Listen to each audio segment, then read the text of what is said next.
বিশ্বকাপ ঘিরে দেশে অনলাইন জুয়ার ফাঁদ, টার্গেট কিশোর ও তরুণরা। সর্বস্ব হারিয়ে অনেকেই জড়িয়ে পড়ছে মাদক ও অপরাধে। বাংলাদেশ, মিয়ানমার ও চীনের অর্থনৈতিক করিডোরের প্রস্তাব ইতিবাচক বলছেন বিশ্লেষকরা। নিরাপত্তা ইস্যু মাথায় রাখার পরামর্শ। 3.5 মাসে নেতৃত্ব শূন্য দুদক, কাজ শুরু করেছে সার্চ কমিটি। কমিশনে স্বচ্ছতা ও জবাবদিহিতা নিশ্চিত বড় চ্যালেঞ্জ মত টিআইবির।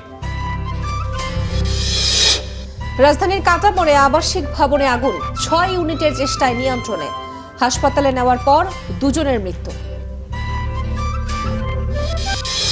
ঝুঁকিপূর্ণ তালিকায় থেকেও বাড়ছে কিছু কোম্পানির শেয়ারের দাম। ক্ষতির সংখ্যা বিনিয়োগকারীদের, লেনদেন বন্ধের পরামর্শ বিশেষজ্ঞদের।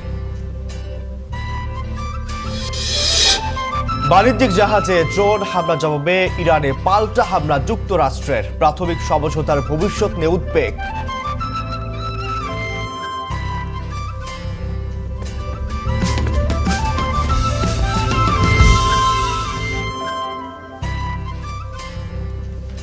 Good morning Bangladesh. Good morning Bangladesh. Good morning Bangladesh. তোয়া এবং আলিফ, আপনাদেরকেও শুভ সকাল। শুভ সকাল। যেহেতু বিশ্বকাপের একটি উন্মাদনা বয়ে চলেছে, বাংলাদেশে তো ভক্ত সমর্থকদের উন্মাদনা প্রতিদিন আমাদের দেখতে হয়, এবং সেই সাথে যে হেডলাইনটি আমরা প্রথমেই পড়লাম যে বিশ্বকাপে আই গ্রুপের শেষ রাউন্ডে কিন্তু গতকাল আপনার নরওয়েকে উড়িয়ে দিয়েছে ফ্রান্স। এবং যেমনটি আসলে আশা করা হচ্ছিল যে বিশ্বকাপের তো একমাত্র হ্যাটট্রিক এখন পর্যন্ত লিওনেল মেসির ছিল, এই ম্যাচে কিন্তু ওসমান দেমবেলে তিনি আরেকটি হ্যাটট্রিক করে ফেললেন, সেকেন্ড হ্যাটট্রিক এবারে বিশ্বকাপে। এবং যেটি আসলে প্রত্যাশিত ছিল, লড়াইটি হবে এমবাপ্পে বনাম আর্লিং হ্যাল্যান্ড, এবং শুরুর একাদশে আর্লিং হ্যাল্যান্ড ছিলেন না। সবকিছু মিলে এই দুজনের কেউই এদিন গোলের দেখা পাননি, এবং নতুন হিরো আসলে সামনে চলে এলো ওসমান দেমবেলে, এবং তার হ্যাটট্রিকের পরে কিন্তু 4-1 গোলে আসলে স্পেন জিতে গেল। এবং একই সঙ্গে কিন্তু আরও একটি ম্যাচ, এখন আরেকটি হাই ভোল্টেজ ম্যাচ চলছে স্পেন বনাম উরুগুয়ে, এবং সেখানে কিন্তু এরই মধ্যে স্পেন 1 গোল করে ফেলেছে। এবং এই ম্যাচে যদি উরুগুয়ে জিততে না পারে, যেমনটি আসলে আশা করা হচ্ছিল, স্পেন এবং উরুগুয়ে হবে এই গ্রুপের সেরা গ্রুপ। শুরু থেকে কিন্তু এই গ্রুপটিকে আসলে গ্রুপ অফ ডেথ বলা হচ্ছিল। সেই জায়গায় উরুগুয়ে যদি হেরে যায়, তারা থাকবে গ্রুপের 3-এ, অর্থাৎ শেষ 32-এ উঠতে, অর্থাৎ রাউন্ড অফ 32-তে উঠতে তাদের ভালোই কাঠখড় পড়তে হবে। এবং সেই জায়গায় চমক দেখাতে যাচ্ছে কিন্তু কাবো ভার্দে। তারা যে বিষয় সেটি হচ্ছে, বাংলাদেশে কিন্তু ভক্ত সমর্থকদের মধ্যে কিন্তু ব্রাজিল এবং আর্জেন্টিনার সাপোর্টারদের একটি তর্ক বিতর্ক থেকে থাকে, এবং সেই সাথে কিন্তু প্রথম ম্যাচ যেটি আপনার পর্তুগালের যে প্রথম ম্যাচটি ছিল, সেখানে কিন্তু সেভাবে ভক্ত সমর্থকদের যে আশা ছিল সেটি আর্জেন্টিনা ব্রাজিলের কথা বলেন। এই জায়গায় আরেকটি জিনিস দর্শকদের জানিয়ে রাখতে চাই, এই গ্রুপের ম্যাচ কিন্তু আসলে আরও একটা ব্যাপারে ইম্পর্টেন্ট, কেননা এই জায়গায় আর্জেন্টিনার বিপক্ষে কে খেলতে যাচ্ছে সেটিও কিন্তু এই ম্যাচে নির্ধারণ হবে। আমরা এই বিষয়ে আরো কথা বলবো, তবে আমরা এই ওয়ার্ল্ড কাপ নিয়ে আমাদের কিছু প্রতিবেদন আছে, আমরা দেখে আসি। দর্শক, শুরুতে ফুটবল বিশ্বকাপ 2026-এর সংবাদ।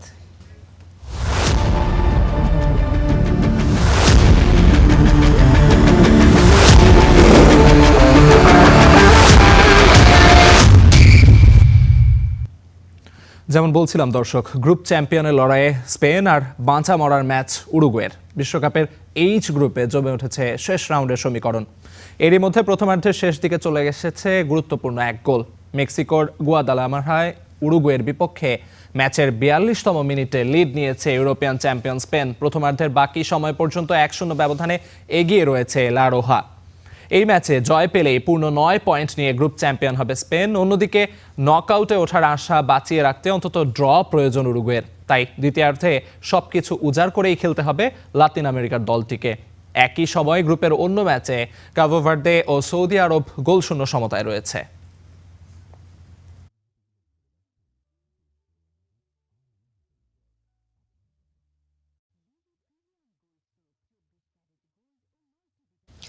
বিশ্বকাপে আই গ্রুপের শেষ রাউন্ডে নরওয়েকে উড়িয়ে দিয়েছে ফ্রান্স। শুক্রবার বস্টনে দেমবেলের হ্যাটট্রিকে 4-1 গোলে জিতেছে দুইবারের বিশ্বকাপ চ্যাম্পিয়নরা। এ জয়ে গ্রুপ চ্যাম্পিয়ন হয়ে নকআউট পর্বে উঠেছে ফ্রান্স, আর আর্লিং হল্যান্ড দল হয়েছে রানার্স আপ।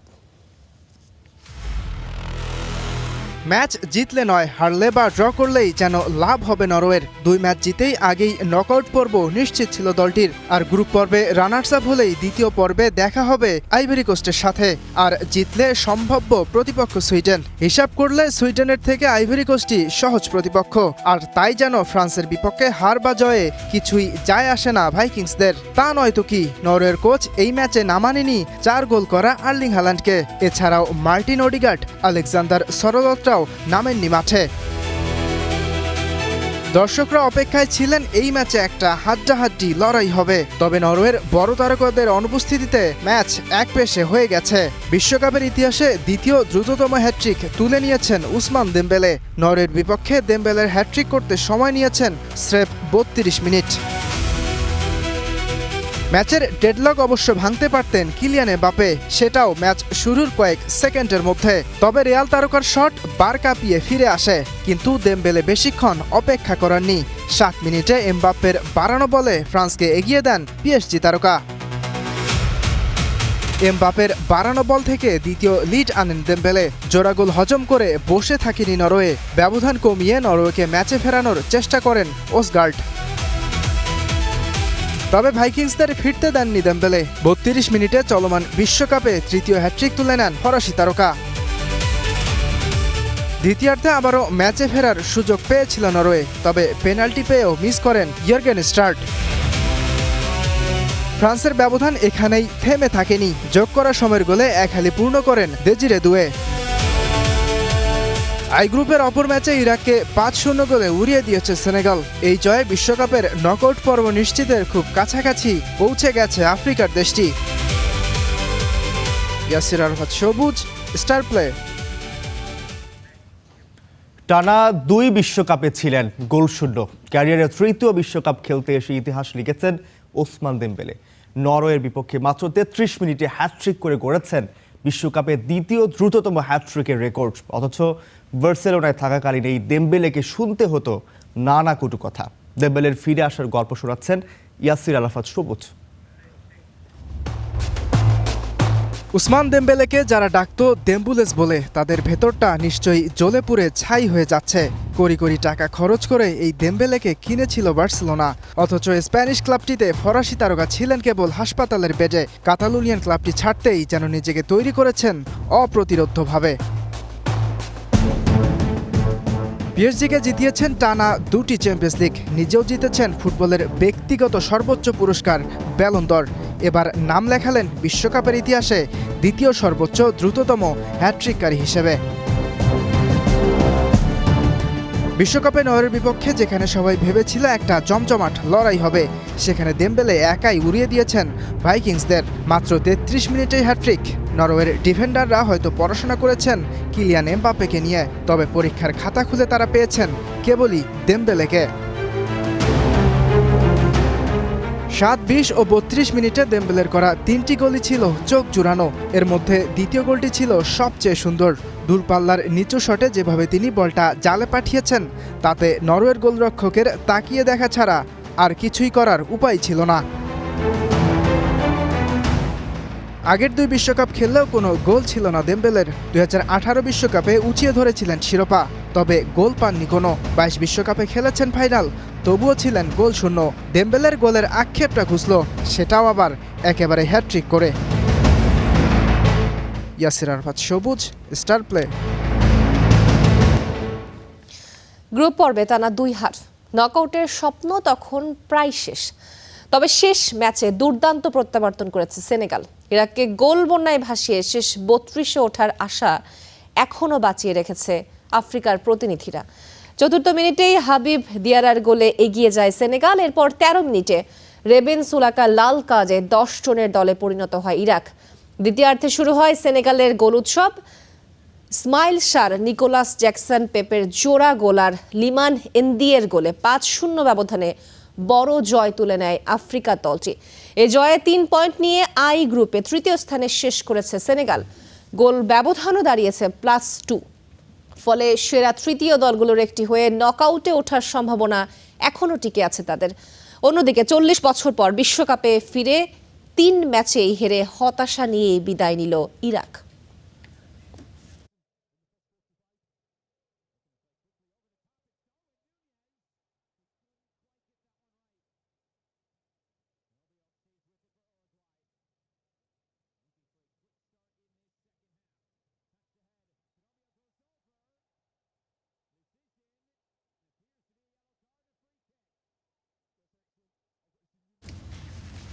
যেমনটি আসলে দেখছিলাম এবং আমরা বলছিলাম বিশ্বকাপের যে শেষ মুহূর্তে এসে যে জমে ওঠা সেটি কিন্তু আসলে পুরোপুরি সার্থক।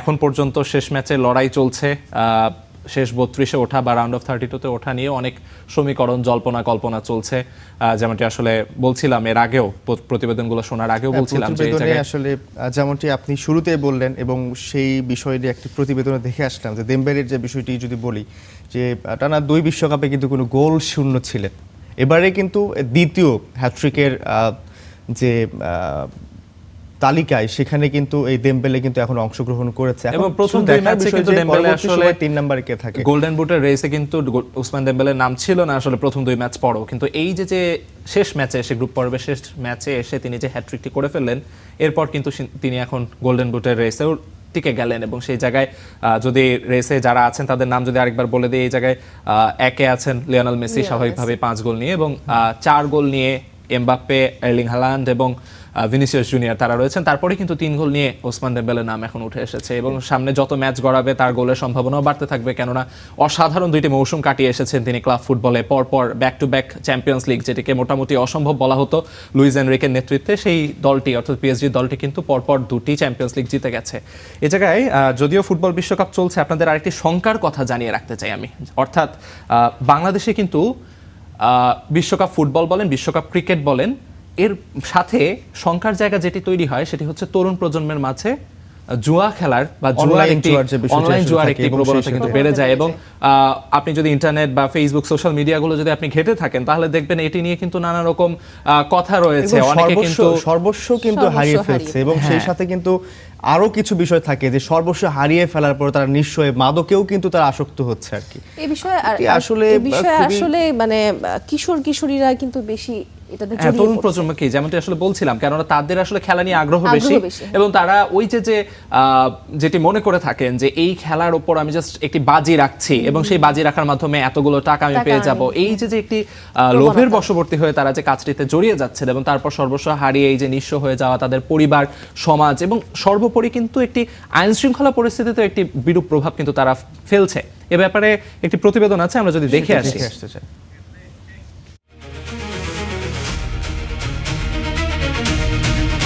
মাঠে গড়াচ্ছে বল, উল্লাসে মেতে উঠছে কোটি ফুটবল প্রেমী। ফুটবল বিশ্বকাপকে পুঁজি করে বরিশালের শহর থেকে প্রত্যন্ত অঞ্চলেও ছড়িয়ে পড়েছে এক ভয়ঙ্কর সবল অনলাইন জুয়া বা বেটিং। বিশ্বকাপের সময়, টি-20-র সময়, ঠিক আছে, ক্রিকেটের সময় তারা এই সময় মানে জুয়াটা খেলে, যেমন বিপিএল-এর সময় একটা দল এরকম তারা এই জুয়ায় আসক্ত হয়ে পড়ে। অনুসন্ধানে জানা যায় বন্ধু কিংবা নিকটাত্মীয়ের হাত ধরেই এই অন্ধকার দুনিয়ায় প্রবেশ করছে তরুণরা। এরপর জড়িয়ে পড়ে এই নিষিদ্ধ চক্রে। একসময় জুয়ার টাকা জোগাড় এবং হারের হতাশায় মাদক সহ চুরি, ছিনতাইয়ের মতো অপরাধমূলক কর্মকাণ্ডেও যুক্ত হন। তাদের কাছ থেকে ডিপোজিট করলাম, ডিপোজিট করার পরে যে খেলতে দেখছি নিজেটা প্রথম পাইতাম, আমার পরিবারও ক্ষতিগ্রস্ত হয়েছে, আমিও ক্ষতিগ্রস্ত হয়েছি। চলতি মাসেই অনলাইন জুয়া ও মাদকাসক্ত 123 তরুণকে মাদক নিরাময় কেন্দ্রে ভর্তি করেছে তাদের পরিবার। যে বয়সে তিনি তার জীবনের ভিত্তিটি গড়ে তুলবেন, সেই বয়সেই তিনি যখন স্মার্টফোনের মাধ্যমে অনলাইন জুয়া, মাদক বা মানসিক রোগে ফল করছে, তখন নিশ্চিতভাবে বলা যায় তার ভবিষ্যৎ আসলে অন্ধকারচ্ছন্ন। এ থেকে তাদেরকে এখনই ফিরিয়ে আনার সময়। এজন্য প্রতিটি পরিবারের সদস্যরা তারা ভূমিকা পালন করতে পারে। পরিবারের সচেতনতা সব থেকে বেশি জরুরি। অনলাইন জুয়ার এই সিন্ডিকেট ভাঙতে তৎপরতা বাড়ানো হয়েছে বলে দাবি আইন শৃঙ্খলা বাহিনীর। জোরদার করা হয়েছে সাইবার নজরদারি। কোন দল জিতবে বা কোন দেশ জিতবে এটার উপর তারা একটা বাজি ধরে। তো এই বিষয়গুলোকে আমরা মাথায় রেখে আমাদের নিজস্ব একটা পরিকল্পনা রয়েছে এবং আমাদের যে সাইবার প্যাট্রোলিং টিম রয়েছে তারাও নিয়মিত অনলাইনে প্যাট্রোলিং কার্যক্রম অব্যাহত রেখেছে। সে ব্যাপারে আমাদের এটার একটি তৎপরতা আমাদের মধ্যে কিন্তু আছে এবং বরিশাল মেট্রোপলিটন পুলিশের নিজস্ব একটি পরিকল্পনা রয়েছে এইটা যেন না হতে পারে। পুলিশি অভিযানের বাইরে অভিভাবকদের সচেতন থাকার উপর জোর দিচ্ছেন সংশ্লিষ্টরা। Syed Mehedi Hasan, Star News, Barishal. Malaysia ও চীন সফর শেষে ঢাকায় প্রধানমন্ত্রী তারেক রহমান শুক্রবার রাত 8:45 রাজধানীর হযরত শাহজালাল আন্তর্জাতিক বিমানবন্দরে অবতরণ করে প্রধানমন্ত্রীকে বহনকারী বিমান। প্রধানমন্ত্রীকে স্বাগত জানান মির্জা ফখরুল ইসলাম আলমগীর সহ বেশ কয়েকজন মন্ত্রী। উপস্থিত ছিলেন সরকারি ঊর্ধ্বতন কর্মকর্তারাও। দেশে ফিরে প্রধানমন্ত্রীর উপদেষ্টা ওয়াহদি আমিন বলেন, বাণিজ্যিক করিডোর নিয়ে চীনের প্রস্তাবনাকে ইতিবাচক হিসেবে দেখছে ঢাকা। বাণিজ্য, বিনিয়োগ ও কর্মসংস্থান ইস্যুতে কাজ করবে দুই দেশে। এর আগে বাংলাদেশ সময় বিকেল 3টায় চায়না সাউদার্ন এয়ারলাইন্সের ফ্লাইটে করে বেইজিং ছাড়েন প্রধানমন্ত্রী।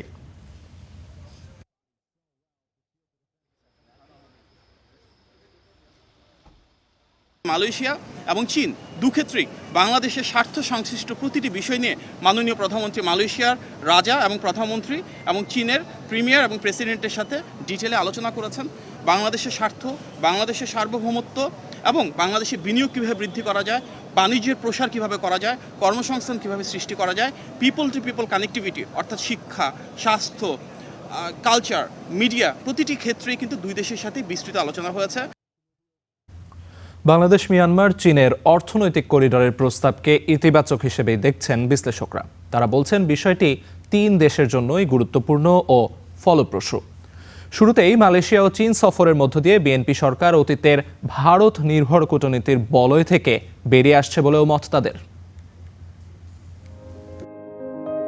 প্রধানমন্ত্রী তারেক রহমানের প্রথম রাষ্ট্রীয় সফরে চীনের সঙ্গে একাধিক সমঝোতা স্মারক সই হয়েছে। তবে সফরের শেষ দিন শি জিনপিংয়ের সাথে তারেক রহমানের বৈঠকে মিয়ানমার হয়ে চীন পর্যন্ত ইকোনমিক করিডোরের প্রস্তাব এসেছে চীনের পক্ষ থেকে। করিডোরের বিষয়ে বেইজিংয়ের এমন প্রস্তাবে বাংলাদেশ সম্মত হলে 3 দেশই উপকৃত হবে বলে মনে করেন এই বিশ্লেষক। অর্থনৈতিক করিডোর আমরা বলছি কারণ যে ধরনের অবকাঠামোগুলো এখানে গড়ে উঠবে সেগুলোর বেনিফিট বা উপকারিতা বাংলাদেশ এবং চায়না তো পাবেই, সাথে সাথে যে দেশের ভেতর দিয়ে এই করিডোরটি, মিয়ানমারও এটির অংশীদার হবে। তিস্তা মহাপরিকল্পনা বাস্তবায়নে চীনের সহযোগিতার ঘোষণা বাংলাদেশের জন্য ইতিবাচক বলে মনে করেন সাবেক এই রাষ্ট্রদূত। চায়নার এই রিভার ম্যানেজমেন্ট সংক্রান্ত বিষয়ে বিশাল অভিজ্ঞতা আছে এবং দক্ষতা আছে। তো সেই অভিজ্ঞতা এবং দক্ষতার লব্ধ যে জ্ঞান, সেই জ্ঞান চায়না বাংলাদেশের সঙ্গে শেয়ার করবে এবং প্রকল্পের শুরু থেকে একেবারে ফিজিবিলিটি স্টাডি থেকে শুরু করে শেষ পর্যন্ত চায়না ইনভলভ থাকবে। এই সফরের মধ্য দিয়ে ভারত নির্ভর কূটনীতির দাসত্বের শৃঙ্খল ভেঙেছে বাংলাদেশ, এমনটাই জানান রাষ্ট্রবিজ্ঞানী কাজী মোহাম্মদ মাহবুবুর রহমান। আমাদের পররাষ্ট্রনীতি যেন ভারতকে কেন্দ্র করে নয়, ভারতের উপর নির্ভরশীল, এই জায়গাটা থেকে ভেঙেছে। দেশের পররাষ্ট্রনীতির ক্ষেত্রে অনেক বিকল্প আছে, কিন্তু চীন, আমেরিকা, ইন্ডিয়ার জন্য আসলে তেমন বিকল্প নয় বাংলাদেশের এই অঞ্চলে। সুতরাং আমরা আমাদের পররাষ্ট্রনীতি কিন্তু এখন খুব স্মার্টলি ঢেলে সাজাতে পারি। আগে আমাদেরকে বলা হতো ডিপেন্ডেন্ট, আমি মনে করি আমরা ফরেন পলিসিতে ইন্ডিপেন্ডেন্ট। মালয়েশিয়া ও চীন সফরের পাশাপাশি দালিয়ানে ওয়ার্ল্ড ইকোনমিক ফোরামেও অংশ নেন প্রধানমন্ত্রী। সীমিত সফর সঙ্গী স্বল্প রাষ্ট্রীয় খরচে টানা 6 দিনের এই সফরে এক ঢিলে 3 পাখি মারার মতোই কূটনীতিক সাফল্য অর্জিত হয়েছে বলে মত দেন বিশেষজ্ঞরা। Mahmudul Hasan, Star news, Dhaka. অনেকের মনে প্রশ্ন হতে পারে, আসলে চীন, মিয়ানমার, বাংলাদেশ অর্থনৈতিক করিডোর বিষয়টি কি? এতে কি কি ইস্যুই বা জড়িত? কোন দিকে হাঁটতে হবে ঢাকাকে? এ নিয়ে বিস্তারিত থাকছে এক্সপ্লেইনারে।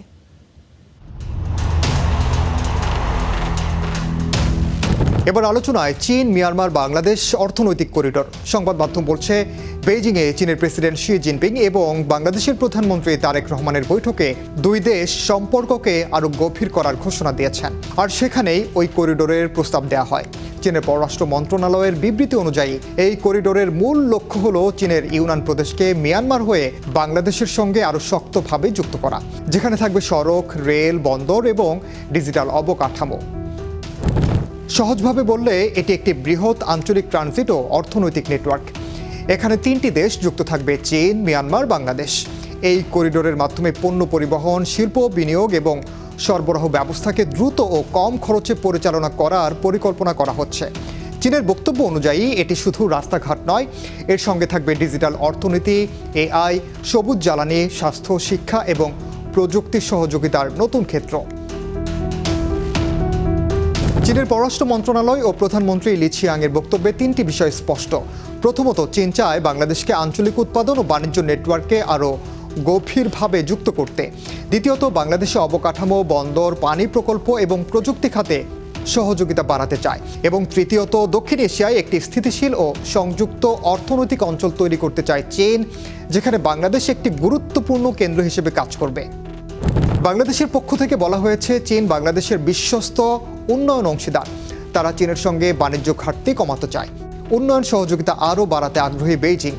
বাংলাদেশ একই সঙ্গে বেল্ট অ্যান্ড রোড ইনিশিয়েটিভে সক্রিয় অংশগ্রহণ, সবুজ উন্নয়ন, ডিজিটাল অর্থনীতি, স্বাস্থ্য ও শিক্ষা খাতে সহযোগিতা বাড়াতে চায়। বিশ্লেষকদের মতে, চীন মিয়ানমার বাংলাদেশ অর্থনৈতিক করিডোর বাস্তবায়িত হলে চীন থেকে বাংলাদেশে নতুন বিনিয়োগ, মিয়ানমার হয়ে নতুন বাণিজ্য পথ তৈরি, আঞ্চলিক সংযোগ ও সরবরাহ ব্যবস্থা দ্রুত বাংলাদেশ একটি ট্রানজিট হাব হিসেবে গুরুত্ব পেতে পারে। তবে একই সঙ্গে কিছু চ্যালেঞ্জও আছে। মিয়ানমারের নিরাপত্তা পরিস্থিতি, প্রকল্পের অর্থনৈতিক স্থায়িত্ব এবং আঞ্চলিক ভূ রাজনীতি এখানে বড় ভূমিকা রাখবে। এর আগে শেখ হাসিনা সরকারের সময়ে বাংলাদেশের ভূখণ্ড ব্যবহার করে ভারতের মূল ভূখণ্ড থেকে উত্তর পূর্বাঞ্চলীয় রাজ্যগুলোর সঙ্গে যোগাযোগ সহজ করার লক্ষ্যে ভারতের সঙ্গে ট্রানজিট ও কানেক্টিভিটি নিয়ে নানা সমঝোতা হলেও প্রতিবারই তা ঘিরে উঠেছে রাজনৈতিক বিতর্ক ও সুবিধা অসুবিধার প্রশ্ন। চট্টগ্রাম ও মোংলা বন্দর ব্যবহার, স্থলপথে নির্দিষ্ট রুট দিয়ে পণ্য পরিবহন এবং সীমান্ত সংযোগ রুট চালুর মতো ব্যবস্থার উদ্যোগ নেওয়া হয় সে সময়। তবে সার্বভৌমত্ব, অবকাঠামোর চাপ এবং অর্থনৈতিক লাভ ক্ষতির হিসাব নিয়ে বিতর্ক চরমে পৌঁছায়। দীর্ঘ 3.5 মাস ধরে নেতৃত্বহীন দুর্নীতি দমন কমিশন অবশেষে কমিশন পুনর্গঠনের প্রক্রিয়া শুরু করতে 5 সদস্যের সার্চ কমিটি গঠন করেছে সরকার। তবে এই উদ্যোগের মধ্যেই উঠেছে আইন অনুসরণের প্রশ্ন। নতুন কমিশন কতটা স্বাধীন ও কার্যকর হবে তা নিয়েও রয়েছে আলোচনা। বিস্তারিত নাজমুল হাসানের রিপোর্টে। 2004 সালে দুদক গঠনের পর এই প্রথম 100 দিনেরও বেশি সময় ধরে কমিশন শূন্য রয়েছে সংস্থাটি। গত 3রা মার্চ চেয়ারম্যান ও 2 কমিশনারের পদত্যাগের পর থেকেই নেতৃত্বহীন হয়ে পড়ে দুদক। আইন অনুযায়ী 1 মাসের মধ্যে নতুন কমিশন গঠনের কথা থাকলেও তা হয়নি। অবশেষে গত সোমবার 5 সদস্যের সার্চ কমিটি গঠন করেছে সরকার। আপিল বিভাগের বিচারপতি মোহাম্মদ রেজাউল হকের নেতৃত্বাধীন এই কমিটি চেয়ারম্যান ও কমিশনার পদের জন্য রাষ্ট্রপতির কাছে নাম সুপারিশ করবে। তবে সার্চ কমিটির গঠন নিয়ে প্রশ্ন তুলেছেন দুদকের সাবেক মহাপরিচালক মইদুল ইসলাম। তার দাবি, সংশোধিত আইনের পরিবর্তে পুরনো কাঠামো অনুসরণ করা হয়েছে। অধ্যাদেশ পাশ না হলেও সংশোধনটা আছে। সংশোধনটা পরিবর্তন করতে গেলে অন্য কোনো আইন দিয়ে পরিবর্তন করতে হবে, সেটা পরিবর্তন করা হয়নি। কাজেই দুদক আইনের 7 ধারা যে পরিবর্তন করা হয়েছিল সংশোধনে, সেইটা বহাল আছে এবং সেই 7 ধারার বিধান অনুযায়ী কমিটি হবে 7 সদস্যের। বাছাই কমিটিরই বৈধতা নিয়ে প্রশ্ন আছে এবং তাহলে বাছাই কমিটি যে কাজ করবে, মানে বাছাই করবে, সুপারিশ করবে, তারপরে যে নিয়োগ হবে, সেটাও আপনার ওই কমিটির কি বলে চেয়ারম্যান কমিশনারদের নিয়োগেরও বৈধতার একটা সংকট থাকবে। টিআইবি বলছে দেরিতে হলেও এটি ইতিবাচক উদ্যোগ। তবে নতুন কমিশনের স্বাধীনতা, দক্ষতা ও জবাবদিহিতা নিশ্চিত করাই হবে বড় চ্যালেঞ্জ। বিলম্ব হলেও তারপরও যেটা হয়েছে যে এখন 2004-এর আইন অনুযায়ী সার্চ কমিটি হয়েছে, সেখানে একটু ব্যত্যয় ঘটেছে। তার কারণ হচ্ছে যে সার্চ কমিটিতে সদস্য হিসাবে ইনকামবেন্ট বা বর্তমান কর্মরত ক্যাবিনেট মন্ত্রী পরিষদ সচিবকে অন্তর্ভুক্ত করা হয়েছে, যেটি হওয়ার কথা ছিল না। যেহেতু সার্চ কমিটি হয়েছে, আমরা আশা করব যে এই কমিটি যথাযথ প্রক্রিয়া অনুসরণ করে এমন ব্যক্তিদেরকে দুদকের কমিশনার হিসেবে নিয়োগের সুপারিশ করে যাদের সংশ্লিষ্ট খাতে যোগ্যতা আছে, দক্ষতা আছে। কমিশন না থাকায় গত কয়েক মাসে অভিযোগ অনুসন্ধান, তদন্ত অনুমোদন ও মামলা দায়েরের মতো গুরুত্বপূর্ণ কার্যক্রমে স্থবিরতা দেখা দিয়েছে। দীর্ঘ 3.5 মাসের বেশি সময় ধরে কমিশন শূন্য থাকার পর দুদক পুনর্গঠনের প্রক্রিয়া আবারও শুরু হয়েছে। তবে সংশ্লিষ্টরা বলছেন, শুধু কমিশনার বা চেয়ারম্যান নিয়োগই নয়, বরং তাদের স্বাধীনতা, নিরপেক্ষতা এবং কার্যকরভাবে কাজ করার পরিবেশ তৈরি করাও সমান গুরুত্বপূর্ণ। Nazmul Hasan, Star news, Dhaka. রাজধানীর এলিফ্যান্ট রোডের কাঁটাবনে আলবারাকা টাওয়ারের একটি আবাসিক ভবনে গভীর রাতে ভয়াবহ অগ্নিকাণ্ডে প্রাণ হারিয়েছেন 2 জন। প্রায় 2 ঘন্টার চেষ্টায় আগুন নিয়ন্ত্রণে আনে ফায়ার সার্ভিসের 6টি ইউনিট। প্রাথমিক তদন্তে ভবনটিতে অগ্নি নির্বাপন ব্যবস্থার ঘাটতি এবং আবাসিক ভবনে নিয়ম বহির্ভূতভাবে অফিস পরিচালনার তথ্য উঠে এসেছে। শুক্রবার রাত প্রায় 1টা রাজধানীর কাটাবনের আল বারাকা টাওয়ারের 14 তলা আবাসিক ভবনের 12 তলায় হঠাৎই আগুন। মুহূর্তেই ছড়িয়ে পড়ে 11 ও 13 তলায়। অনেক বাসিন্দা নিরাপদে নিচে নেমে এলেও আটকা পড়েন কয়েকজন। উদ্ধার হওয়া বাসিন্দারা জানান, ভবনটি আবাসিক হলেও 12 তলায় আইনজীবীদের একাধিক চেম্বার ছিল। সেখানে আটকে পড়া দুজন মুঠোফোনে স্বজনদের কাছে উদ্ধারের আকুতি জানান। তবে কিছুক্ষণ পর তাদের সঙ্গে আর যোগাযোগ করা সম্ভব হয়নি। আরো 3-4 তলায় মনে করেন পার হয়েছে, সাইড দিয়ে এই কর্নারেও পার হয়েছে, ওই কর্নারেও পার হয়েছে। খবর পেয়ে ঘটনাস্থলে পৌঁছে ফায়ার সার্ভিসের 6টি ইউনিট আগুন নিয়ন্ত্রণে কাজ শুরু করে। প্রায় 2 ঘন্টার চেষ্টায় আগুন নিয়ন্ত্রণে আসে। পরে মুমূর্ষু অবস্থায় দুজনকে উদ্ধার করে হাসপাতালে নেওয়া হলে চিকিৎসক তাদের মৃত ঘোষণা করেন। আমরা নাম ঠিকানাগুলো সংগ্রহ করার চেষ্টা করতেছি। একজনের নাম আপাতত যেটুকু পেয়েছে সালাম, তার বাড়ি বগুড়া, আর একজনের নাম জনি, তার বাড়ি কিশোরগঞ্জ। এতটুকু পেয়েছি, বিস্তারিত তথ্য আমরা সংগ্রহের চেষ্টা করতেছি। ফায়ার সার্ভিস জানায়, ভবনটিতে পর্যাপ্ত অগ্নি নির্বাপন ব্যবস্থা ছিল না। এছাড়া আবাসিক ভবনে নিয়ম বহির্ভূতভাবে অফিস ভাড়া দেওয়া হয়েছিল, যা দুর্ঘটনার ঝুঁকি আরও বাড়িয়েছে। 2টা ফ্ল্যাটে অগ্নিকাণ্ড সংঘটিত, 2টা ক্ষতিগ্রস্ত হয়েছে। একটা 12 তলায় একটা ফ্ল্যাট এবং 13 তলার একটা ফ্ল্যাট ক্ষতিগ্রস্ত হয়েছে। সেখানে ফার্নিচার ছিল, বিভিন্ন আসবাবপত্র ছিল। তবে কি কারণে আগুনের সূত্রপাত হয়েছে তা এখনো নিশ্চিত করতে পারেনি ফায়ার সার্ভিস। নূরা জান্নাত, স্টার নিউজ, ঢাকা। সাবেক পুলিশ প্রধান বেনজির আহমেদকে ফেরত পাঠানো নিয়ে সংযুক্ত আরব আমিরাত এখনও কোনো উত্তর দেয়নি, একথা জানিয়েছেন স্বরাষ্ট্রমন্ত্রী সালাউদ্দিন আহমেদ। তবে ওসমান হাদি হত্যায় জড়িতদের ভারত থেকে দ্রুত দেশে ফিরিয়ে আনার ব্যাপারে আশাবাদী তিনি।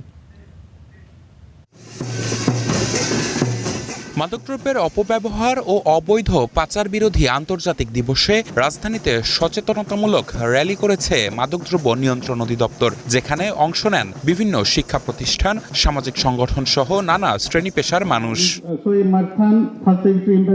পরে রাজধানীর ওসমানী স্মৃতি মিলনায়তনে এই আলোচনার আয়োজন। অংশ নিয়ে স্বরাষ্ট্রমন্ত্রী সালাউদ্দিন আহমেদ বলেন, মাদক নির্মূলে আইন সংশোধন করে নতুন আইন প্রবর্তন করছে সরকার। মাদক নির্মূলে কর্মকর্তাদের আধুনিক অস্ত্র দেয়া হবে বলেও জানান তিনি।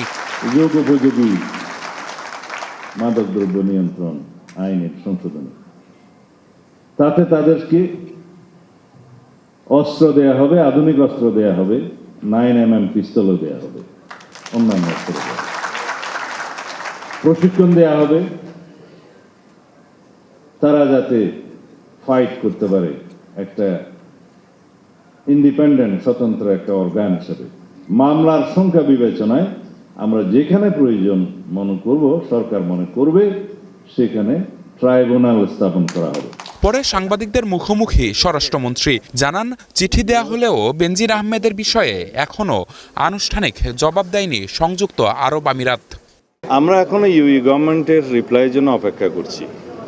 তার সর্বশেষ অবস্থান সম্পর্কে আমরা যতটুকু জানি, ফেডারেল পুলিশের কাছেই আছে, তাদের হেফাজতেই আছে, অন্য কোনো সংবাদ আমরা জানি। ওসমান হাদির হত্যাকারীদেরও দেশে ফিরিয়ে আনতে সরকার তৎপরতা চালাচ্ছে বলেও জানান স্বরাষ্ট্রমন্ত্রী। আমরা আমাদের পররাষ্ট্র মন্ত্রণালয়ের মাধ্যমে ভারত সরকারের কাছে তাদেরকে ফেরত পাওয়ার জন্য, রিপেট্রিয়েট করার জন্য এক্সট্রাডিশন চুক্তি মোতাবেক প্রয়োজনীয় কাগজপত্র এবং ওয়ারেন্ট সহকারে আমাদের কাগজপত্র তখনই পাঠিয়েছি। আমরা অপেক্ষা করছি। পুশিন ইস্যুতে স্বরাষ্ট্রমন্ত্রী জানান, পররাষ্ট্র মন্ত্রণালয়ের মাধ্যমে ভারতের কাছে অবৈধ নাগরিকদের তালিকা চেয়েছে বাংলাদেশ, সেই অনুযায়ী ব্যবস্থা নেবে ঢাকা। নিবিড় সাহা, স্টার নিউজ, ঢাকা। দেশের আইন শৃঙ্খলা রক্ষায় ব্যর্থ সরকার, এমন অভিযোগ করে জামায়াত আমির বলেছেন, সরকারের ওপর সাধারণ মানুষ হতাশ ও ক্ষুব্ধ। নতুন বাংলাদেশ বিনির্মাণে গণভোটের রায় বাস্তবায়ন ও রাষ্ট্র সংস্কার অনিবার্য, তাই জনদাবি আদায়ে প্রয়োজনে গণপ্রতিরোধ করে তোলার হুঁশিয়ারিও দেন তিনি। রাজধানীর আলফালা মিলনায়তনে জামাত ইসলামের কেন্দ্রীয় মজলিসে শুরার বৈঠক। দিনব্যাপী এই বৈঠকের উদ্বোধনী সেশনে বক্তব্য রাখেন দলটির আমির ও সংসদের বিরোধী দলীয় নেতা শফিকুর রহমান। এ সময় দেশের আইনশৃঙ্খলা পরিস্থিতি নিয়ে উদ্বেগ জানিয়ে জামাত আমির বলেন, বর্তমান স্বরাষ্ট্রমন্ত্রী সব মন্ত্রণালয়ের দায়িত্ব পালন করলেও আইন শৃঙ্খলা নিয়ন্ত্রণে ব্যর্থ। দুর্ভাগ্য যে আমাদের একজন স্বরাষ্ট্রমন্ত্রীও আছে, তিনি সকল মন্ত্রণালয়ের দায়িত্ব সংসদের ভিতরে পালন করেন যখনই সুযোগ পান, কিন্তু তার আপন মন্ত্রণালয় এটার দিকে নজর দেওয়ার কোনো সুযোগ নেই। একটা দেশে যদি মানুষের জীবনের নিরাপত্তাই না থাকে, এটা কিসের সমাজ? সরকারের 4 মাস পেরিয়ে গেলেও জুলাই সনদ ও গণভোটের রায় বাস্তবায়ন না হওয়ায় তীব্র ক্ষোভ প্রকাশ করেন বিরোধী দলীয় নেতা। বলেন, পুরনো ফেসিস্ট কাঠামো বজায় রেখেই রাষ্ট্র পরিচালনা করতে চায় সরকার। এই রায় দিয়েছে জনগণ, জনগণের স্বার্থেই এই দাবি বাস্তবায়িত হতে হবে। এর সাথে মৌলিক যে সংস্কারগুলো আরও আছে সেগুলোও করতে হবে। ক্ষমতার ভারসাম্য আনতে হবে। কেউ যাতে দুর্দান্ত ফেসিবাদী হয়ে উঠতে না পারে, জনগণের জীবন সম্পদ এবং ইজ্জত নিয়ে যাতে কেউ খেলতে না পারে, তার ওয়ারেন্টির জন্যেই এই পরিবর্তন বা সংস্কার অপরিহার্য। আমরা প্রিয় দেশবাসীকে বলবো, নিজেদের এই অধিকার আদায়ে আপনারা অনড় থাকুন। আমরা আপনাদের সাথে আছি, আপনারাও আমাদের সাথে থাকবেন ইনশাআল্লাহ। যথাসময়ে জুলাই সনদ বাস্তবায়ন না হওয়ায় জনগণ হতাশ বলে মন্তব্য করেন তিনি। জনগণের দাবি আদায়ে বিরোধীরা শেষ পর্যন্ত মাঠে থাকবে বলেও জানান তিনি। মানুষের বসবাসযোগ্য একটা বাংলাদেশ চাই, আমার শিশুর নিরাপত্তা চাই, সন্তানের নিরাপত্তা চাই। Mazharul Islam, star news, Dhaka. বাজেটের মধ্য দিয়ে সরকার লুটপাটের পরিকল্পনা তুলে ধরেছে বলে অভিযোগ করেছেন এনসিপি নেতা ও নোয়াখালী 6 আসনের সংসদ সদস্য আব্দুল হান্নান মাসুদ।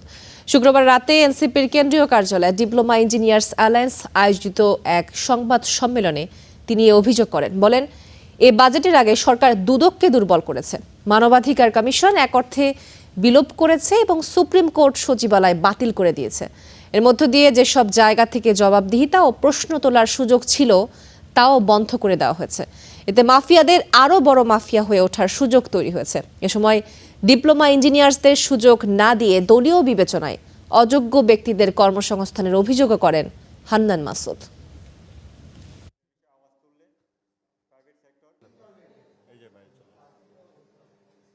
আমরা দেখেছি বাজেট দেওয়ার আগেই সরকার দুর্নীতি দমন কমিশনকে দুর্বল করেছে, সরকার মানবাধিকার কমিশন বিলুপ করে দিয়েছে, বলতে গেলে সরকার সুপ্রিম কোর্ট সচিবালয় বাতিল করে দিয়েছে। সরকার মূলত জবাবদিহিতার জায়গা যতগুলো আছে সেই জায়গাগুলোকে সরকার দুর্বল করে নিজের নিয়ন্ত্রণে আনার চেষ্টা করে যাচ্ছে। যেভাবে সরকারি চাকরিজীবীদের জন্য পে স্কেল করেছে, সেই পে স্কেলের আওতায় বেসরকারি চাকরিজীবীদেরকেও আনা হবে এবং স্পেশালি সাংবাদিকদের জন্য যে ওএস বোর্ডের কথা দীর্ঘদিন ধরে বলা হচ্ছে নিশ্চিত করার জন্য সরকারকে আহ্বান জানাচ্ছি। কেটে গেছে বছরের পর বছর, তবুও শেষ হয় না অপেক্ষা। একজন স্বামী, একজন বাবা কিংবা একজন সন্তানের ফেরার আশায় এখনও দিন করে অসংখ্য পরিবার। আন্তর্জাতিক নির্যাতন বিরোধী দিবসে সেই সব পরিবারের কণ্ঠে আবারও উঠে এসেছে গুমের বেদনা, বিচার এবং রাষ্ট্রীয় স্বীকৃতির দাবি। আমার বাবা, আমার চাচুরা দিনের পর দিন, মাসের পর মাস, বছরের পর বছর থেকেছে। একদিন দুদিন নয়, বাবাকে ছাড়া কেটে গেছে এক যুগ।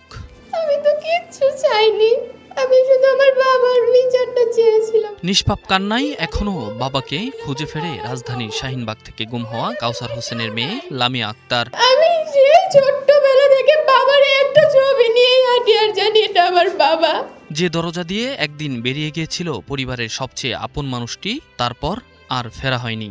কেন আমাকে আমার বাবাকে হারাইতে হয়েছে? কেন আমাকে আজকে এখানে দাঁড়িয়ে আমার বাবা হারানোর দুঃখ বলতে হচ্ছে? অশ্রুসজল অপেক্ষার প্রহর গুনে গুনে মলিন মুখগুলোতে মুছে গেছে হাসির রেখা। শুধু একজন মানুষ হারিয়ে যাননি, থমকে গেছে একটি পরিবারের স্বাভাবিক জীবন। সন্তান বড় হয়েছে বাবাকে ছাড়া, মা কাটিয়েছে অনিশ্চয়তার দীর্ঘ সময়। আন্তর্জাতিক নির্যাতন বিরোধী দিবসে মায়ের ডাক আয়োজিত এই আলোচনা সভায় প্রিয়জনকে ফিরে পাওয়ার আকুতি ছিল সবার কণ্ঠে। 16 বছর স্বৈরাচার শাসন আমলে এই গুমের ভিকটিমরা ছিল নিজের দেশের উদ্বাস্তু। আমার ওয়াইফ আমাকে বলেছে আমাদের বন্ধুরা দূরে থাকে, আমাদের আত্মীয়রা আমাদের ফোন কল রিসিভ করতো। এ সময় গুমের বিচার নিয়ে কথা বলেন চিফ প্রসিকিউটর। জানান, ট্রাইব্যুনালে গুমের ভয়াবহ বর্ণনায় কান্নায় ভেঙে পড়েন সবাই। তারা কতটা অমানুষ হতে পারলে এই জাতীয় ঘটনা তারা করতে পারে, তারই আপনারা ইতিমধ্যে দেখেছেন। আপনাদের 2টি ঘটনাস্থল, 2টি আয়নাঘর, র্যাবের একটি, আমাদের ডিজিএফ এর ওখানে একটি, আমি 2টাই কিন্তু আমি আসার পরে সিলগালা করে দিয়েছি। আর ডেপুটি স্পিকার বলেন, নীতির প্রশ্নে বিতর্ক থাকলেও ফেসিবাদের প্রশ্নে ঐক্যবদ্ধ থাকার বিকল্প নেই। আমি আমার প্রথম ভাষণে বলেছিলাম, এই সংসদ মুসলিমের সংসদ, ফাঁসির মঞ্চের আসামিরা এই সংসদে আছেন, আয়নাগরের যারা ছিলেন তারা এই সংসদে আছেন, গুম হওয়া ব্যক্তিগণ এই সংসদে আছেন, এই মুসলিমের সংসদে দাঁড়িয়ে আছি আমরা। প্রধান অতিথির বক্তব্যে অশ্রুসিক্ত বিএনপির মহাসচিব। তিনি বলেন, গুম হওয়া পরিবারের পাশে রয়েছে সরকার। শুধু এটুকু বলতে চাই, আমরা আপনাদের সঙ্গে আছি এবং এই লড়াইয়ের সংগ্রামে আমরা শেষ পর্যন্ত আপনাদের সঙ্গে থাকব। আমি বিশ্বাস করি যে ভবিষ্যতে আমাদের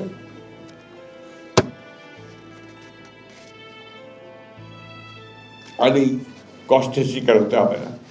এই অনুষ্ঠান থেকে গুমে জড়িতদের দ্রুত আইনের আওতায় আনার দাবি জানান মানবাধিকার কর্মীরা। ভবিষ্যতে একটা সুন্দর বাংলাদেশ যে প্রত্যাশা করছি আমরা। Enamul Haque, star news, Dhaka. আলিফ, আসলে গুম নিয়েই যে প্রতিবেদনটি দেখছিলাম, সেখানে কিন্তু আন্তর্জাতিক নির্যাতন বিরোধী দিবসে সেখানে যারা গুম হয়েছেন এখনও যাদের খোঁজ পাওয়া যায়নি, কারো সন্তান, কারো পিতা, এটি আসলে খুবই হৃদয় বিদারক। আসলে যেমন অনেকেই কিন্তু আসলে গত ফ্যাসিস্ট আমলে যেমনটি হয়েছে নির্যাতনের শিকার অনেকের, যেমন প্রতিবেদনেও জিনিসটি বারবার উঠে আসে, ফোন কলে পরিবারকে রেখে ক্রসফায়ারে চট্টগ্রাম যুবদল নেতাকে কিন্তু হত্যা করা হয়েছে, এরকম সংবাদ কিন্তু আমরা কিছুদিন আগেও প্রতিবেদনে দেখেছি। তো এই ব্যাপারগুলো একরকম, যেখানে হচ্ছে পরিবার জেনে গেছে, তাদের হয়তো মৃত ব্যক্তির লাশ খুঁজে পাওয়া গেছে, কিন্তু এই যে গুম হয়ে যাওয়া, তারা এখন আশায় আছেন হয়তো খুঁজে পাওয়া যাবে। সেই সাথে রাষ্ট্র স্বীকৃতির দাবিও তারা করেছেন। আশা করছি যে সরকার পক্ষ থেকে এরকম একটি সিদ্ধান্ত নেওয়া হোক। সেই সাথে কিন্তু আরো একটি উদ্বেগজনক ঘটনা, সেটা হচ্ছে ডেঙ্গুর প্রকোপ কিন্তু বেড়েই চলেছে। এবং সবচেয়ে ভয়াবহ যে বিষয়টি, আগে ডেঙ্গু ব্যাপারটি ছিল একটি শহুরে রোগ, অর্থাৎ শহরের প্রাদুর্ভাব ছিল বেশি।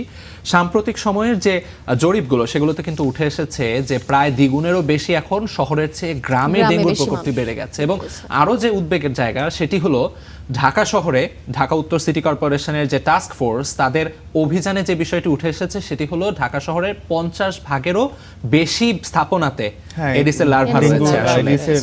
এবং আরো একটি যে কথা, সেটি হচ্ছে যে সাম্প্রতিক সময়ে শিশুদের যে হামের প্রাদুর্ভাব কেটে গেল, অর্থাৎ সেই যে হামের প্রাদুর্ভাবের পর স্বাভাবিকভাবেই রোগ প্রতিরোধ ক্ষমতা একটি প্রভাব পড়ে, এবং সেই রোগ প্রতিরোধ ক্ষমতার পরে কিন্তু ডেঙ্গুর প্রাদুর্ভাবটি আসলে যখন বেড়ে যায়, আপনি দেখেছেন যে বেশ কয়েকটি মাস ধরে মানে হাবে এত শিশু মারা গেছে আসলে। তারপরে কিন্তু সরকার পক্ষ থেকে আপনার এই টিকাদান কর্মসূচি সেটা এখনও চলছে, চলমান রয়েছে। কিন্তু সমস্যাটা ছিল কি, যে সেখানে আসলে 6 বছরের কম বয়সী বাচ্চা হওয়ার জন্য বা 5 মাসের কম বয়সী বাচ্চা হওয়ার কারণে তাদেরকে টিকা দিয়েও সেটা আসলে সেরকম সুরা হয়নি। এবং তার পরবর্তী সময় যখন ডেঙ্গু যখন হামটা একটু মোটামুটি একটু নিয়ন্ত্রণে আসে, তখন আবার ডেঙ্গুর একটা প্রকোপ কিন্তু চলেই এসেছে রাজধানীর বিভিন্ন জায়গাতে। আসলে আপনি দেখেন না কেন, রাজধানীর বিভিন্ন লেকের পাশে দাঁড়ালে আপনি আসলে বুঝবেন যে সেখানে আসলে কি পরিমাণ ডেঙ্গুর লার্ভাগুলো এগুলো দেখা যায়, চোখে পড়ে। রৌফ, এই বিষয়ে আমাদের একটি প্রতিবেদন আছে, আমরা দেখে আসি। রাজধানীতে ডেঙ্গুর বাহক এডিস মশার উৎপাত বাড়ছে।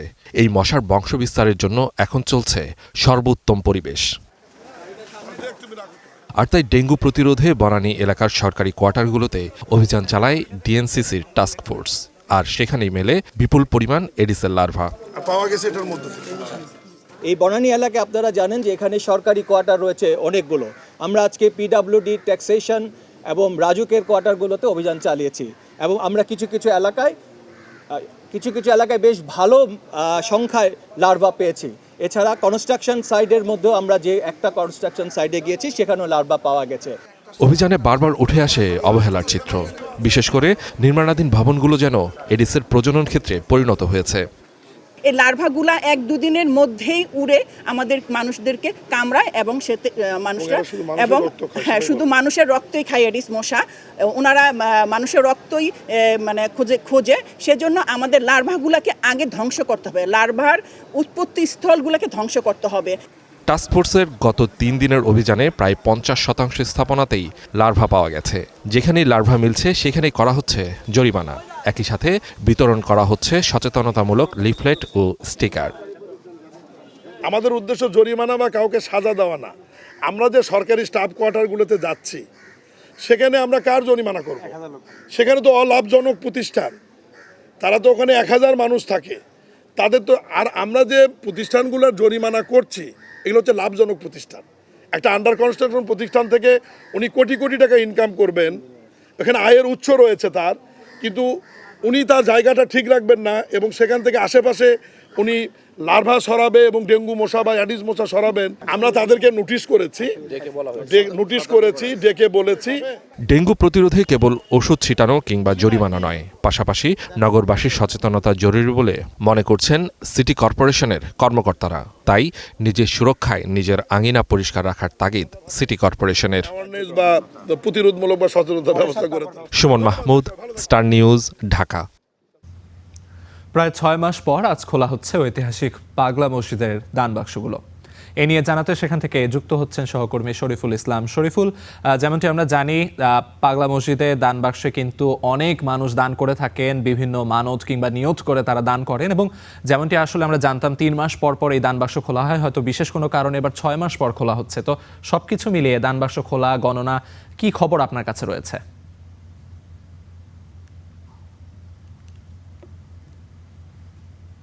আলিফ, আমি কিন্তু এই মুহূর্তে রয়েছি সেখানকারই যেখানে চলছে যে ঐতিহাসিক পাগলা মসজিদের যে দান সিন্ধুকগুলো রয়েছে সেগুলোর যে খোলার যে কর্মযোগ্য সেটি কিন্তু আমার পিছনে যদি আপনাকে একটু দেখায় যে এবার কিন্তু 6 মাস পর কিন্তু খোলা হয়েছে এই দান সিন্ধুক, যে কারণে কিন্তু এই যারা এই কমিটিতে যারা রয়েছেন তারা যে বিষয়টি জানিয়েছেন যে এবার অন্যান্য বছরের যে অন্যান্য সময়ে যে রেকর্ড পরিমাণ টাকা পাওয়া যায় সেটি রেকর্ড ভাঙতে পারে, এমনটি কিন্তু তারা আশাবাদী, এমনটি কিন্তু আমরা তাদের কাছ থেকে শুনতে পেরেছি। এবং আপনাকে জানিয়ে রাখি, এই যে ঐতিহাসিক পাগলা মসজিদে শুধু ধর্মপ্রাণ মুসলমানই নয়, এখানে অন্যান্য ধর্মের যে হিন্দু এবং বৌদ্ধ খ্রিস্টান ধর্মের যারা রয়েছেন তারাও কিন্তু এই মানতের উদ্দেশ্যে কিন্তু তারা এখানে দান করে থাকেন।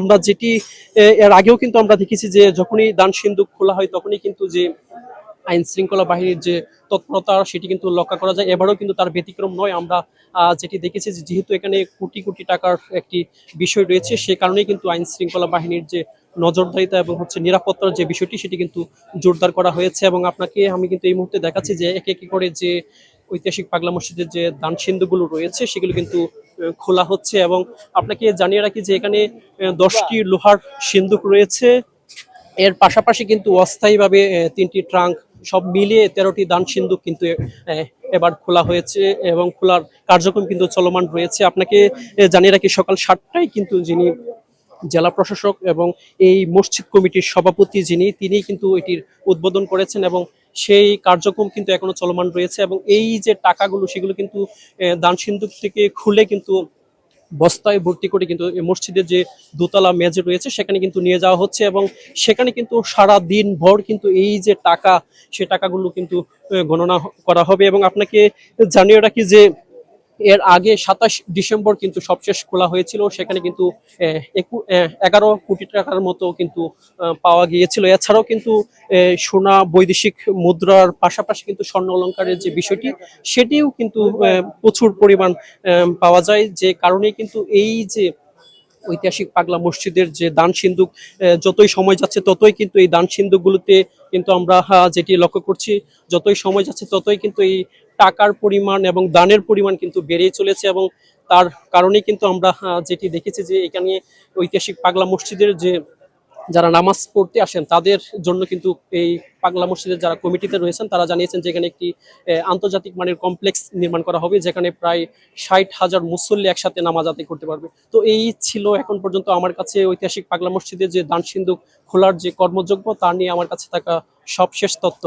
আলিফ। শরীফুল, আপনাকে অসংখ্য ধন্যবাদ। জানাচ্ছিলেন পাগলা মসজিদের দান সিন্ধুক খোলা এবং টাকা গণনার সবশেষ খবরাখবর। যুক্ত ছিলাম কিশোরগঞ্জে, সেখান থেকে সহকর্মী শরীফুল জানাচ্ছিলেন বিস্তারিত। যে অক্সিজেন মানুষের জীবন বাঁচায়, সেই অক্সিজেনকে ঘিরেই এবার কারসাজির অভিযোগ চট্টগ্রামে। জীবন রক্ষাকারী মেডিকেল অক্সিজেনের নামে হাসপাতালে ব্যবহার হচ্ছে ইন্ডাস্ট্রিয়াল অক্সিজেন, যাতে রোগীর জীবন হুমকির মুখে পড়তে পারে বলে শঙ্কা জনস্বাস্থ্যবিদদের। মুনমুন রশিদ তৌফির রিপোর্ট, ছবি তুলেছেন পিয়াল ঘোষ। সংকটাপন্ন রোগীর জীবন বাঁচাতে অনেক ক্ষেত্রেই অপরিহার্য মেডিকেল অক্সিজেন। বিভিন্ন প্রতিষ্ঠানের মাধ্যমে সে অক্সিজেন সরবরাহ হয় হাসপাতালগুলোতে।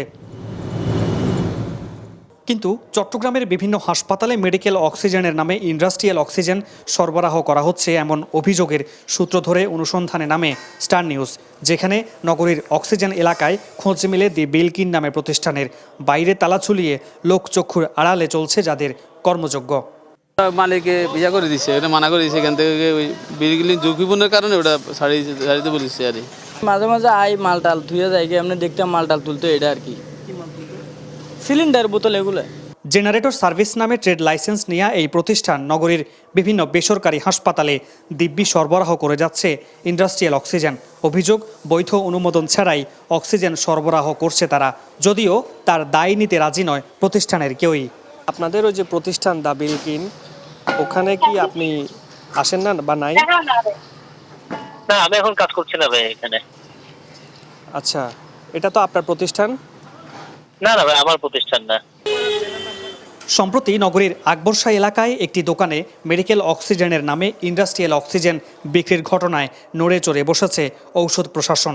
এই বিষয়ে তদারকি বাড়ানোর কথা বলছে সংস্থাটি। যদি ভুইপুর প্রতিষ্ঠান থাকে, আমরা যদি জানি, তাহলে আমরা সেখানে অভিযান চালাবো এবং আমরা খতিয়ে দেখবো যে আসলে বিষয়টা এরকম হচ্ছে কিনা, ইন্ডাস্ট্রিয়াল অক্সিজেন মেডিকেল অক্সিজেন হিসেবে ব্যবহার হচ্ছে কিনা। শিল্প কারখানায় ব্যবহৃত অক্সিজেন মানবদেহের জন্য ঝুঁকিপূর্ণ বলে মত বিশেষজ্ঞদের। বলেন, এতে অক্সিজেনের মাত্রা থাকলেও কার্বন মনোক্সাইড সহ বিভিন্ন ক্ষতিকর গ্যাসের উপস্থিতি থাকতে পারে, যা রোগীর জীবনের জন্য হুমকি হয়ে উঠতে পারে।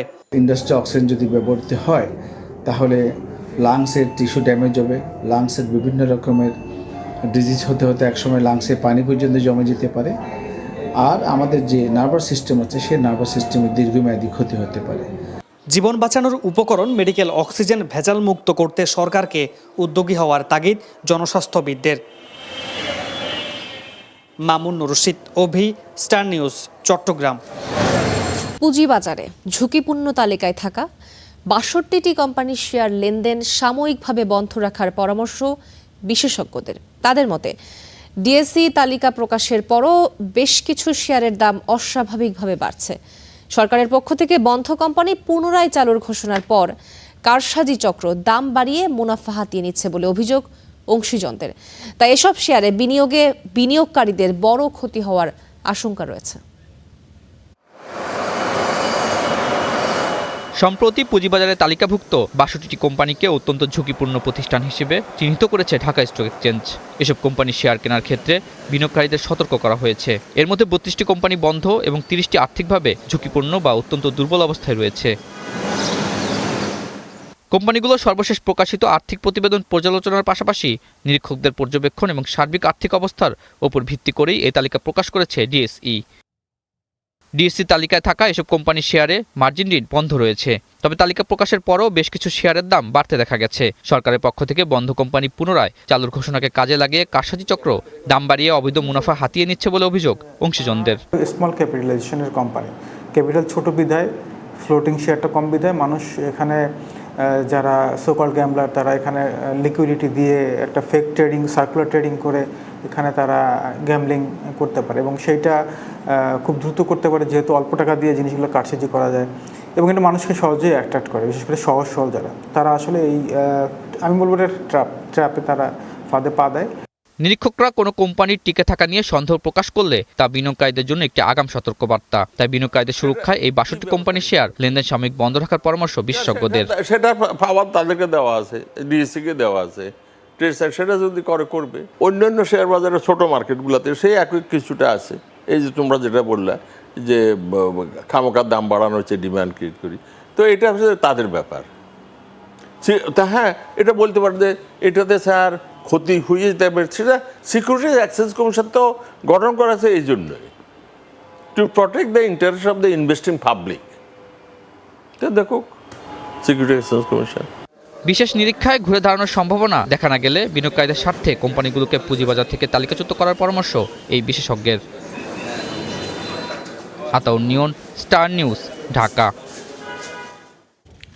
দর্শক, ঘড়ির কাঁটায় এখন 7:59, অর্থাৎ আর 1 মিনিট হলে 8টা বেজে যাবে। আপনাদের অনেকেরই সকালবেলার অভ্যাস থাকে পত্রপত্রিকার পাতায় চোখ বুলিয়ে নেয়ার, আর আপনাদের সুবিধার্থেই গুড মর্নিং বাংলাদেশের এই পর্যায়ে পত্রপত্রিকার বিশেষ বিশেষ শিরোনামগুলো জানাতে আমাদের আরেক স্টুডিও থেকে যুক্ত আছেন আমাদের আরেক সহকর্মী আলিফ। আমরা আলিফের কাছ থেকে জানতে চাই।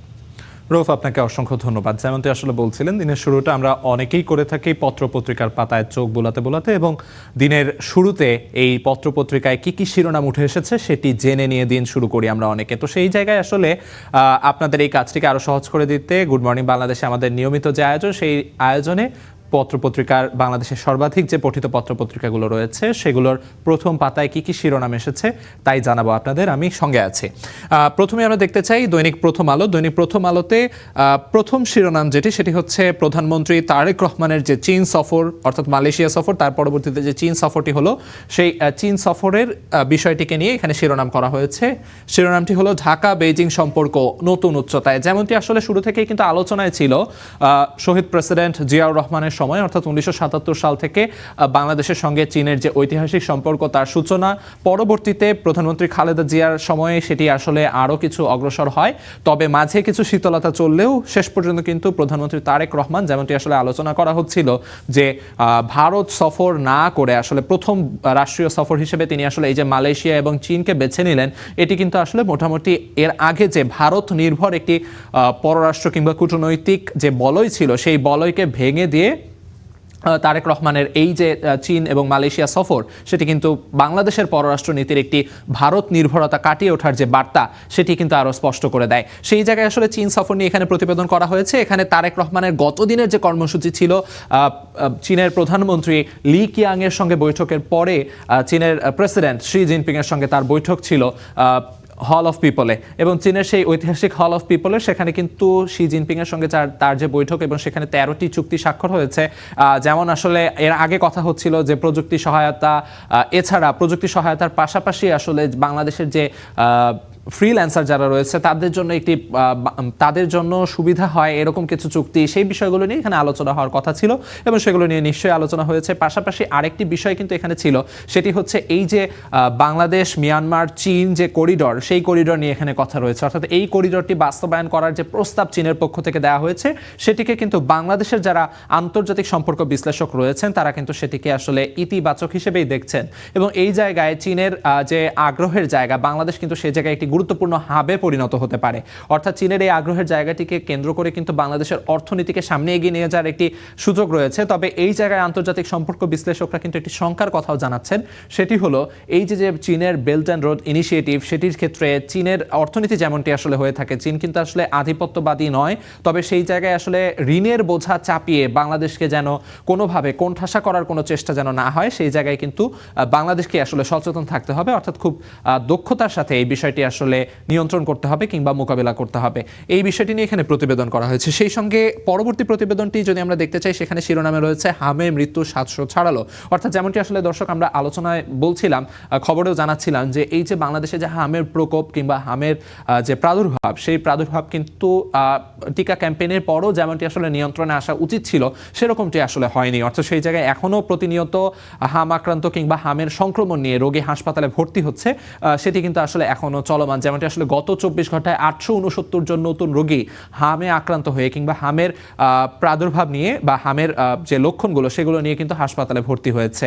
অর্থাৎ এই জায়গায় হামের যে প্রাদুর্ভাব সেটি কিন্তু সহসাই কমছে না, এই বিষয়টি নিয়ে এখানে কথা হয়েছে। এছাড়া সর্বশেষ 24 ঘন্টায় হামের উপসর্গ নিয়ে আরও 4 শিশুর মৃত্যু হয়েছে, এই বিষয়টিও কিন্তু এই প্রতিবেদনে উঠে এসেছে। সেই সঙ্গে যদি আরেকটি ঘটনা বলি, সেখানে হচ্ছে ভেনেজুয়েলায় ভূমিকম্পের যে বিষয়টি সেটি এখানে প্রথম পাতায় তুলে আনা হয়েছে। অর্থাৎ ভেনেজুয়েলায় যে ভয়াবহ ভূমিকম্প, সেই ভূমিকম্পে কিন্তু নিহত বেড়ে 589, অর্থাৎ যেমনটি আসলে ধারণা করা হচ্ছিল যে প্রায় বেশ বিপুল সংখ্যায় আসলে হতাহতের সংখ্যা করা হচ্ছিল, সেটি কিন্তু আসলে বাস্তবে রূপ নিচ্ছে।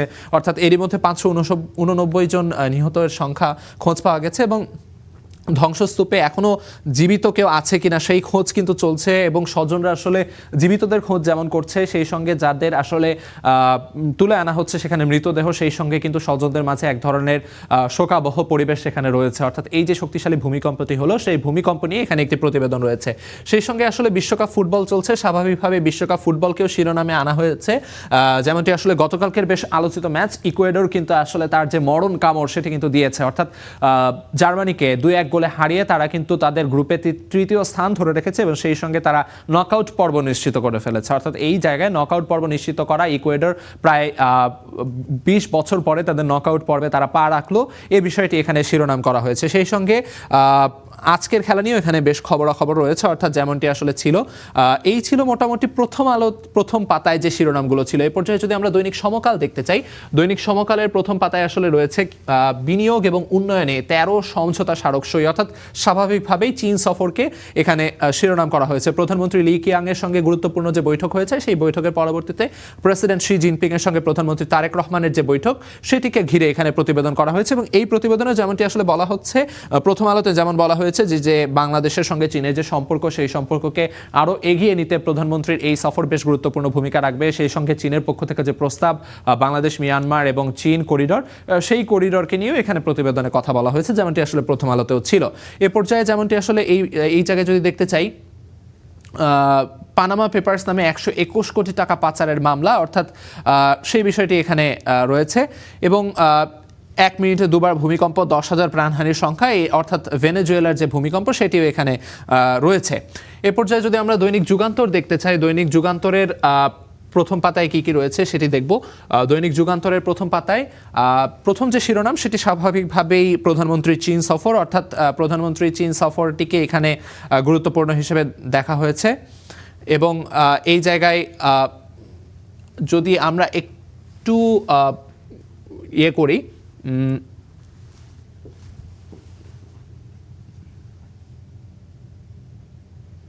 আচ্ছা, তো দর্শক, আমরা যেমনটি আসলে দেখছিলাম, অনলাইন ভার্সনে আসলে গতকালকের পত্রিকাটি দেখানো হচ্ছিল। এই পর্যায়ে আমরা যদি এই অনলাইন থেকে প্রথম আজকের পত্রিকার যে ব্যাপারটি সেটা যদি দেখি, নকআউটে কাবো ভার্দের সঙ্গে আর্জেন্টিনার খেলা হবে, সেই বিষয়টি নিয়ে এখানে শিরোনাম করা হয়েছে। স্বাভাবিকভাবে ফুটবল বিশ্বকাপ রয়েছে। এ পর্যায়ে যদি আমরা দৈনিক আমার দেশে দেখতে চাই, সেখানে আসলে যে বিষয়গুলো উঠে এসেছে সেগুলো আমরা দেখব দর্শক। তবে তার আগে দর্শক, এ পর্যায়ে অনলাইন সংস্করণটি আমাদের দেখতে হচ্ছে। ই পেপারে আমরা যেমনটি আসলে দেখছিলাম, গত দিনের পেপারগুলো দেখানো হচ্ছিল। অনলাইন ভার্সনে যেমনটি দেখানো হচ্ছে যে ফুটবল বিশ্বকাপ নিয়েই আসলে এখানে কথা রয়েছে। বিশ্বকাপের ডাগ আউটে আর্জেন্টিনার রাজত্ব, এ পর্যায়ে যেমনটি আসলে হয়ে থাকে সেখানে সেই বিষয়গুলো এখানে উঠে এসেছে। এবং যদি আমরা এ পর্যায়ে দেশের খবরাখবর কী রয়েছে সেটি যদি দেখতে চাই, সেখানে একটু চোখ বোলালে দেখা যাবে এখানে স্বাভাবিকভাবেই বাংলাদেশের যে ঘটনা বহুল যে আলোচিত বিষয়গুলো সেগুলো নিয়ে কথা রয়েছে। কুপিয়ে হত্যা, 1 পরিবারের 4 জনকে হোমনায় দাফন, সেই সঙ্গে পুশিনের ইস্যু উঠে এসেছে। সেই সঙ্গে বাংলাদেশের কিন্তু উত্তরাঞ্চলে যেমনটি আসলে হয়ে থাকে, সীমান্তবর্তী এলাকাগুলোতে কিন্তু পুশিন নিয়ে নানা রকম ঘটনা কিন্তু এরই মধ্যে চলছে। এ পর্যায়ে বিএসএফ এর যে পুশিনের চেষ্টা, সেই চেষ্টাগুলো নিয়ে কিন্তু বিজিবি বিএসএফ এর পক্ষ থেকে নানা রকম তৎপরতার কথা চলছে। বিএসএফ এর পক্ষ থেকে শূন্য রেখায় ভারতীয় নাগরিক যারা কিনা বাংলাদেশি দাবি করে, তাদেরকে শূন্য রেখায় নিয়ে আসা হচ্ছে এবং সেই সঙ্গে তাদেরকে পুশিন করার চেষ্টা কিন্তু চলছে। তবে এই জায়গায় বাংলাদেশের পক্ষ থেকে, অর্থাৎ বিজিবি এবং বিজিবির পাশাপাশি কিন্তু সাধারণ গ্রামবাসীও তাদের তৎপরতায় বিএসএফ এর এই পুশিনকে আটকে দেওয়ার চেষ্টা কিন্তু চলছে এবং করছে। সেই জায়গায় মেহেরপুরের যে ঘটনা, অর্থাৎ মেহেরপুর সীমান্তে কিন্তু এরই মধ্যে এই পুশিন নিয়ে নানা উত্তেজনা চলছে। এ নিয়ে আরও বিস্তারিত জানাতে গাংনী উপজেলার কাথুলিধরা সীমান্ত থেকে যুক্ত হচ্ছেন আমাদের সঙ্গে মোহাম্মদ রাশেদুজ্জামান। রাশেদ, যেমনটি আসলে বলছিলাম, পুশিনের যে ঘটনা, অর্থাৎ পুশিন নিয়ে কিন্তু বিজিবি বিএসএফ এর মধ্যে যে পতাকা বৈঠক, সেটির পরেও কিন্তু তেমন কোনো সুরাহা হয়নি। বিএসএফ এর পক্ষ থেকে এখনও পুশিনের চেষ্টা চলছে এবং সেই জায়গায় আপনি আসলে সীমান্তের বর্তমান পরিস্থিতি কেমন দেখছেন এবং বিএসএফ এর এই পুশিন চেষ্টা নিয়ে কোনো পাল্টা তৎপরতা বিজিবির পক্ষ থেকে যে রয়েছে সে বিষয়ে সবশেষ খবরাখবর আমাদের জানাবেন।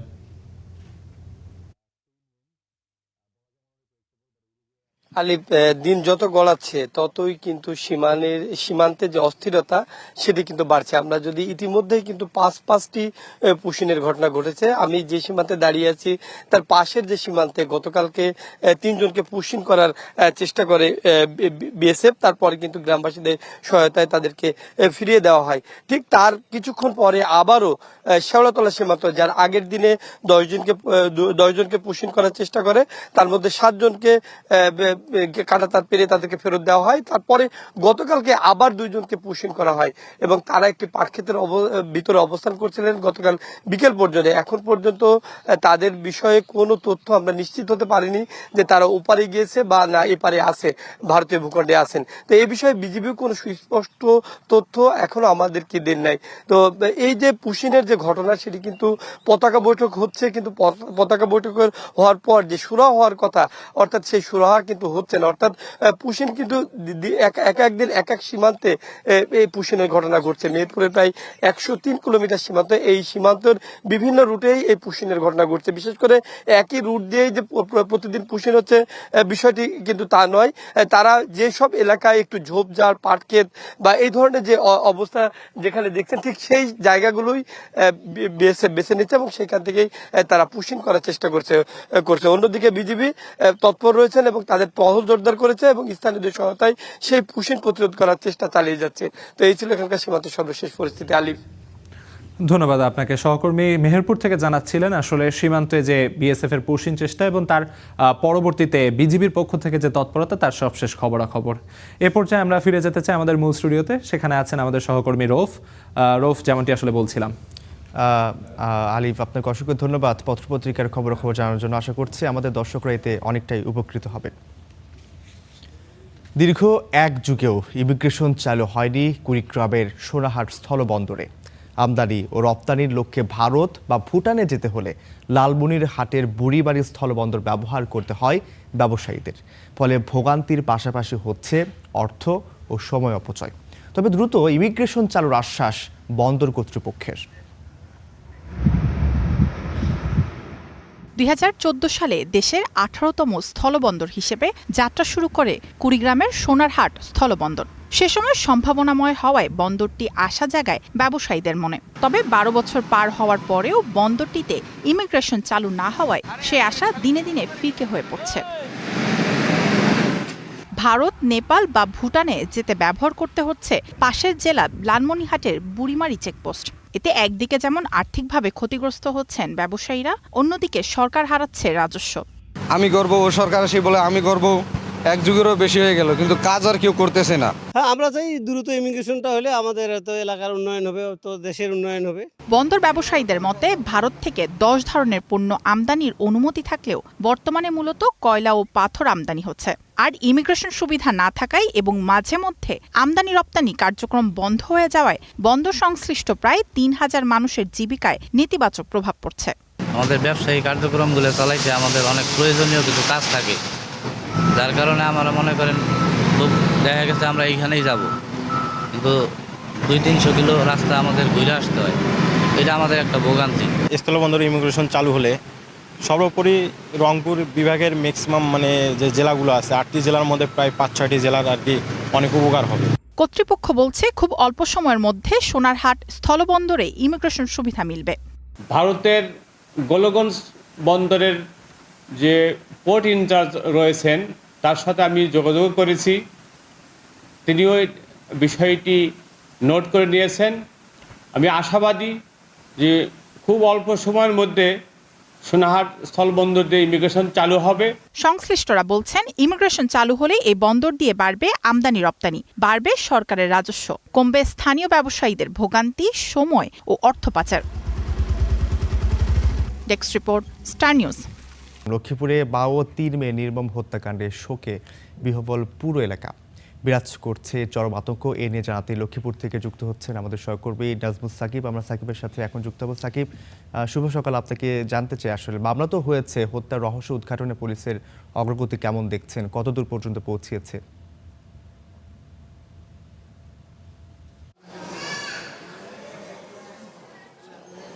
আপনাকে ধন্যবাদ। মামলা হয়েছে, হত্যার রহস্য উদ্ঘাটনে পুলিশ বলছে যে তারা সর্বাত্মক চেষ্টা চালাবে এবং তারা সেই কার্যক্রম শুরু করে দিয়েছে। যদিও এই হত্যাকাণ্ডের ঘটনাটিতে যিনি অভিযুক্ত তাকেও কিন্তু একমাত্র অভিযুক্ত একজনকেই পাওয়া গেছে, তাকেও জনতা সেখানে পিটিয়ে হত্যা করেছে। তো একই জায়গায় দেখা গেছে যে 5 জন মানুষের যে মৃত্যু, এই মৃত্যুতে লক্ষ্মীপুরে অনেকটাই শোকের ছায়া নেমে এসেছে। গত বৃহস্পতিবার সকালে কিন্তু এই ঘটনাটি ঘটেছিল। পরবর্তীতে 3 মেয়ে এবং মা সহ এছাড়া অভিযুক্ত যে ছিল তাকে সহ মোট 5 জনকে লক্ষ্মীপুর সদর হাসপাতালে আনা হয়েছে। গতকাল দুপুরের দিকে তাদের ময়নাতদন্তের কার্যক্রম শেষ করে লাশ পরিবারের দেওয়া হয়। সেই ধারাবাহিকতায় পরিবার গতকালকে যে শুক্রবার ছিল, শুক্রবার আসরের নামাজের পর মূলত 5:30টার দিকে তারা লক্ষ্মীপুরের রায়পুর গোডাউন রোডে তারা যারা নিহত হয়েছে বিশেষ করে 4 জন তাদের জানাজা সম্পন্ন করে। পরবর্তীতে মা মেয়ে সহ তাদের লাশ কুমিল্লা পাঠানো হয়, যেখানে তারা হোমনা থানায় তাদের বাড়ি ছিল, সেই বাড়িতে পাঠানো হয়েছে। পরবর্তীতে আমরা জানতে পেরেছি রাত প্রায় 10:30টার দিকে তাদের সেখানেও আরেকটি জানাজা হয়। পরবর্তীতে তাদেরকে দাফন করা হয় কুমিল্লার হোমনাতে। তো এভাবেই একটি অনাকাঙ্ক্ষিত ঘটনা যেটা পুরো লক্ষ্মীপুর সহ সারা দেশকে নাড়িয়ে দিয়েছে। স্থানীয় মানুষ যারা আছে লক্ষ্মীপুরের সকল মহল থেকে দাবি উঠেছে এই ঘটনাটির যেন সুষ্ঠু তদন্ত হয়ে আসলে কেন হত্যা করা হয়েছে, কী কারণে এই হত্যার মতো জঘন্য ঘটনাটি ঘটেছে, তাও একটা পরিবারের 4 জন, এইটার যেন সুস্পষ্ট যেন প্রশাসন একটা ব্যাখ্যা দিতে পারে, সেই জন্য যেন প্রশাসন প্রচেষ্টা চালায়, এমন দাবি কিন্তু লক্ষ্মীপুরবাসীর পক্ষ থেকে উঠেছে। তো সেই ধারাবাহিকতায় আমরাও চাই যে প্রশাসন আমাদেরকে কিন্তু বলেছে যে তারা সর্বাত্মকভাবে এটাকে যথাযথভাবে এর তদন্ত করে মূলত দোষীদের বিরুদ্ধে ব্যবস্থা নেওয়া তারা সর্বাত্মক প্রচেষ্টা চালাবে। লক্ষ্মীপুর থেকে এই ছিল আমার কাছে। সাকিব, আপনাকে অসংখ্য ধন্যবাদ আমাদের সঙ্গে যুক্ত হওয়ার জন্য। পদ্মা নদীতে অবৈধভাবে বালু উত্তোলনকে কেন্দ্র করে 2 গ্রুপের মধ্যে সংঘর্ষ ও গোলাগুলির ঘটনা ঘটেছে। এতে মঞ্জু শেখ নামে বিএনপির এক কর্মী নিহত হয়েছেন। শুক্রবার দুপুরে পাবনা সদরের ভাড়ারা ও চরতারাপুর ইউনিয়নের সীমান্তবর্তী পদ্মার চরে এই ঘটনা ঘটে। স্থানীয়রা জানায় সকাল থেকেই 2 গ্রুপের লোকজনের মধ্যে বালু উত্তোলনকে ঘিরে উত্তেজনার সৃষ্টি হয়। পরে সংঘর্ষে জড়ায় তারা। এ সময় গুলিবিদ্ধ হয়ে মঞ্জু শেখ নামে বিএনপির এক কর্মী নিহত হয়। আহত হয় বেশ কয়েকজন। পরে পুলিশ মরদেহ উদ্ধার করে হাসপাতালে পাঠায়।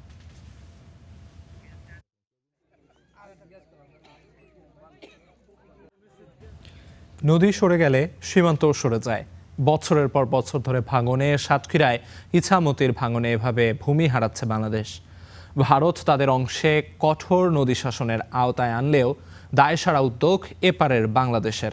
ভূমি রক্ষায় আন্তঃসীমান্ত নদী ব্যবস্থাপনার মাধ্যমে দ্রুত টেকসই উদ্যোগের তাগিদ দেয় বিশেষজ্ঞদের। ভারত বাংলাদেশের সীমান্ত নদী ইছামতি। এই নদীর অব্যাহত ভাঙনে সীমানা পাল্টে যাচ্ছে সাতক্ষীরার দেবহাটা অংশের। প্রতি বর্ষায় কমছে বিস্তীর্ণ জমি, প্রায় হারিয়ে গেছে চর দেবহাটা ও রাজনগর মৌজার অস্তিত্বই। এপারে কমে ওপারে ভারতের অংশে জেগে উঠেছে নতুন ভূমি। জেগে ওঠা চরে ভারত নির্মাণ করছে নতুন স্থাপনা। ওই দুটো মৌজা 62 সালের পর থেকে বিলীন হয়ে যাওয়ার ফলে আর নতুন যে জরিপ ওইটা আসেনি। এক সময় যেখানে ছিল বিস্তীর্ণ কৃষি জমি, আজ সেখানে নদীর ঢেউ। বছরের পর বছর ধরে ভাঙন চললেও কার্যকর ব্যবস্থা নেই প্রশাসনের, অভিযোগ স্থানীয়দের। নদী শাসনে 2 দেশের পার্থক্যও চোখে পড়ার মতো। বর্ষার সিজনে যখন পানি বাড়ে তখন আমাদের কিছু কিছু জায়গায় ভাঙন চলতে হয়।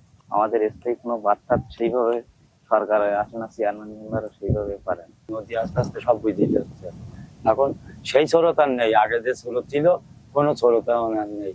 ওখানে ইন্ডিয়ার বালি ফুটিয়ে ওরা হচ্ছে না, সব হচ্ছে না বালি কেটে নেয়। প্রায় 3 দশক ধরে ভাতশালা থেকে খারহাট পর্যন্ত প্রায় 7 কিলোমিটার এলাকায় ভাঙন অব্যাহত রয়েছে। তবে কতটুকু জমি হারিয়েছে বাংলাদেশ এর সুনির্দিষ্ট সরকারি হিসাব নেই। স্থানীয়দের দাবি কয়েক হাজার বিঘা জমি এরই মধ্যে নদী গর্ভে বিলীন হয়েছে। যদি এই বাঁধগুলো যদি ভালোভাবে দেওয়া হয় তাহলে আমাদের এলাকার মানুষের জন্য খুবই উপকার। সাতক্ষীরার ভূগোলের এই শিক্ষকের দাবি, ক্ষয়ক্ষতির পূর্ণাঙ্গ জরিপ, আন্তর্জাতিক আইন ও কূটনৈতিক মাধ্যমে কার্যকর ব্যবস্থা না নেওয়া হলে ভূমি হারাতেই থাকবে বাংলাদেশ। টেকসই নদী শাসন প্রকল্প বাস্তবায়নে বাংলাদেশ ভারতের যৌথ উদ্যোগ নেয়ার কথা বলেন তিনি। নদীর তীরবর্তী যে স্থাপনাগুলো আছে, ভারতীয় দিকে যে সীমানাগুলো আছে, স্থাপনাগুলো আছে, অনেক ইটের ভাটা আছে, ওরা নদীটাকে চমৎকারভাবে বাঁধ দিয়ে রেখেছে, বোল্ডার দিয়ে রেখেছে, যার ফলে নদী কিন্তু সেইভাবে আর ওই সাইডটাতে ভাঙতে পারছে না।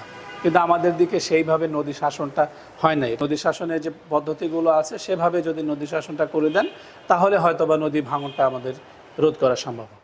ভাঙন রোধে নানা প্রকল্প নেয়ার কথা জানান পানি উন্নয়ন বোর্ডের কর্মকর্তা। নদী ভাঙন কবলিত স্থানসমূহে স্থায়ী প্রতিরক্ষা কাজ বাস্তবায়নের জন্য ইতিমধ্যে বাংলাদেশ পানি উন্নয়ন বোর্ড থেকে একটি ফিজিবিলিটি স্টাডির কাজ চলমান আছে।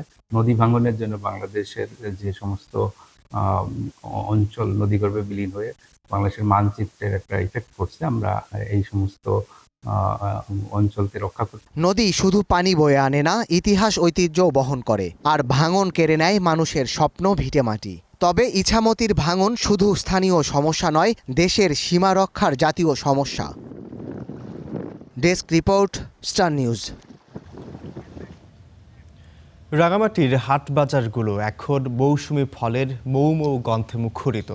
কাপ্তাই হ্রদের বুকে ভোর হতেই জমে উঠছে ইঞ্জিন চালিত নৌকায় ভাসমান হাট।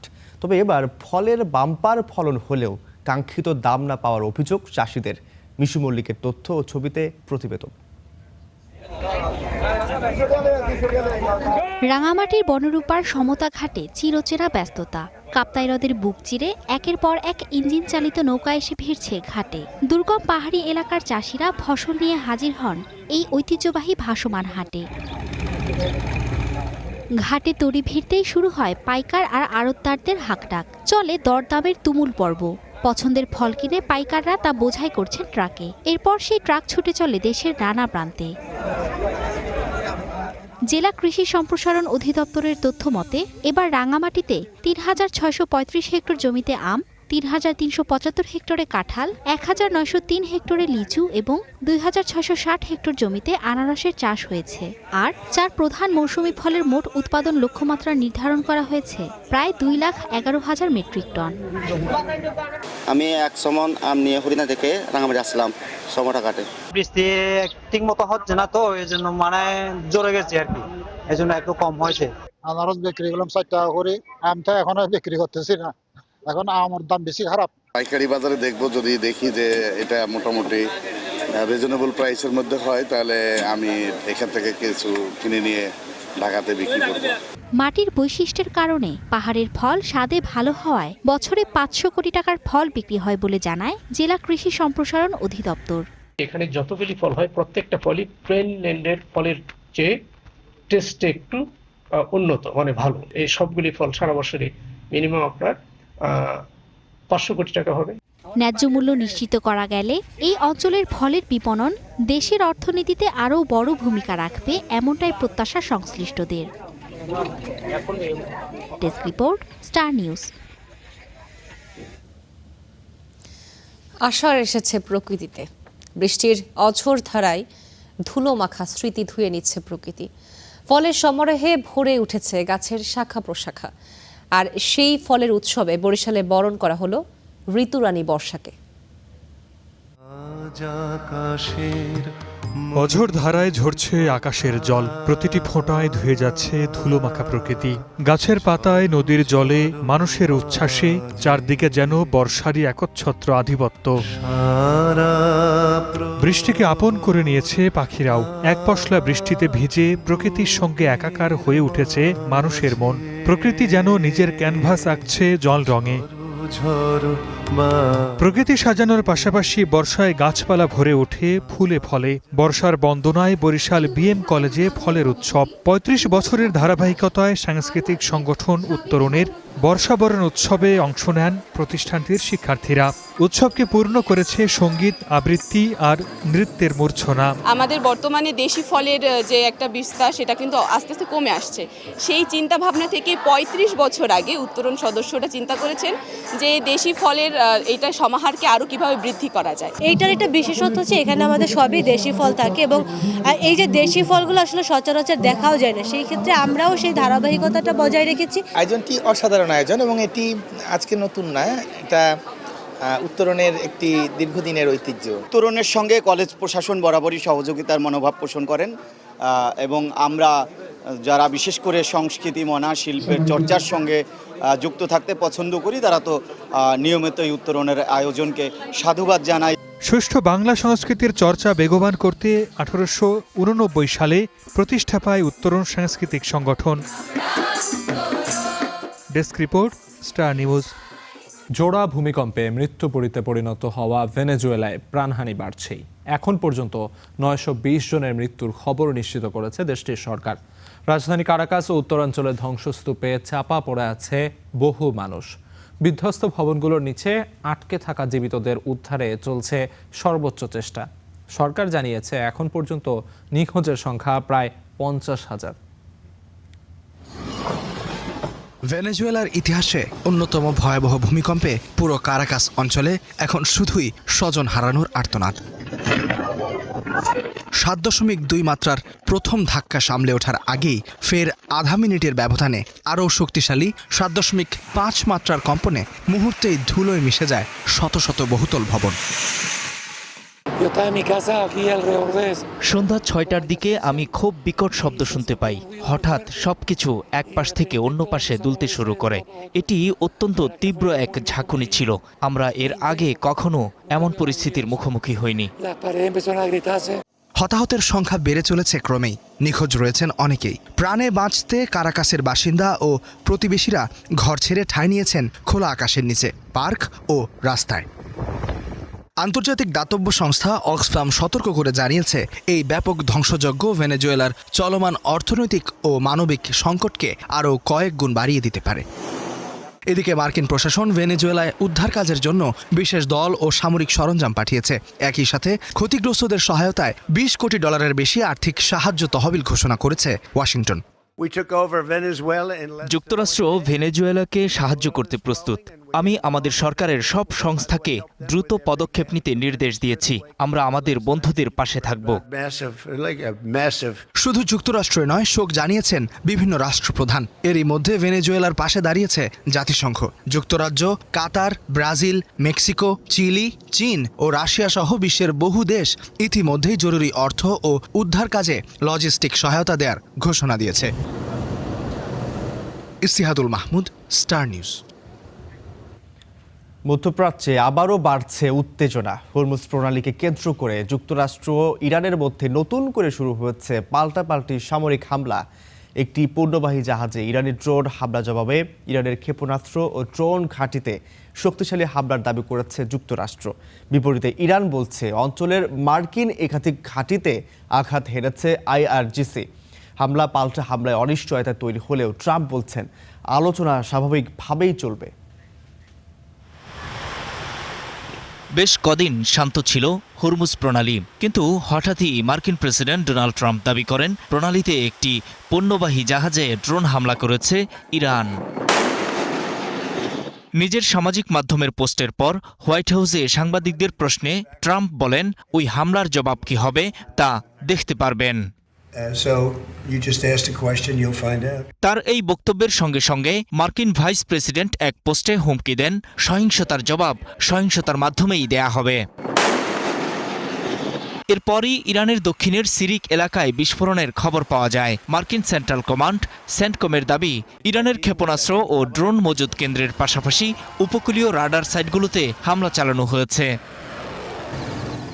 এ ঘটনায় ইরানের বিপ্লবী গার্ড বাহিনী IRGC বলছে ট্রাম্প প্রশাসনের সর্বশেষ হামলার প্রতিশোধ হিসেবে তারা ওই অঞ্চলের সেই সব স্থানে হামলা চালিয়েছে যেখানে মার্কিন বাহিনী মোতায়েন রয়েছে। IRGCর দাবি যুক্তরাষ্ট্রের এই হামলা মার্কিন প্রতিশ্রুতির সুস্পষ্ট লঙ্ঘন।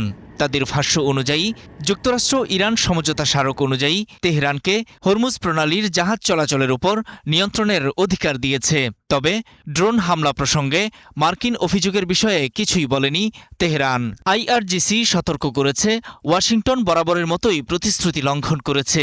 এই আগ্রাসনের পুনরাবৃত্তি ঘটলে জবাব হবে আরও কঠোর। এদিকে যুক্তরাষ্ট্র ও ইরানের নতুন উত্তেজনার মধ্যেই ওয়াশিংটন ডিসিতে আলোচনার পর ইসরায়েল ও লেবানন একটি কাঠামোগত চুক্তিতে সই করেছে। মার্কিন পররাষ্ট্রমন্ত্রী মার্কো রুবিও এই চুক্তিকে আলোচনার প্রথম পদক্ষেপ হিসেবে বর্ণনা করেছেন।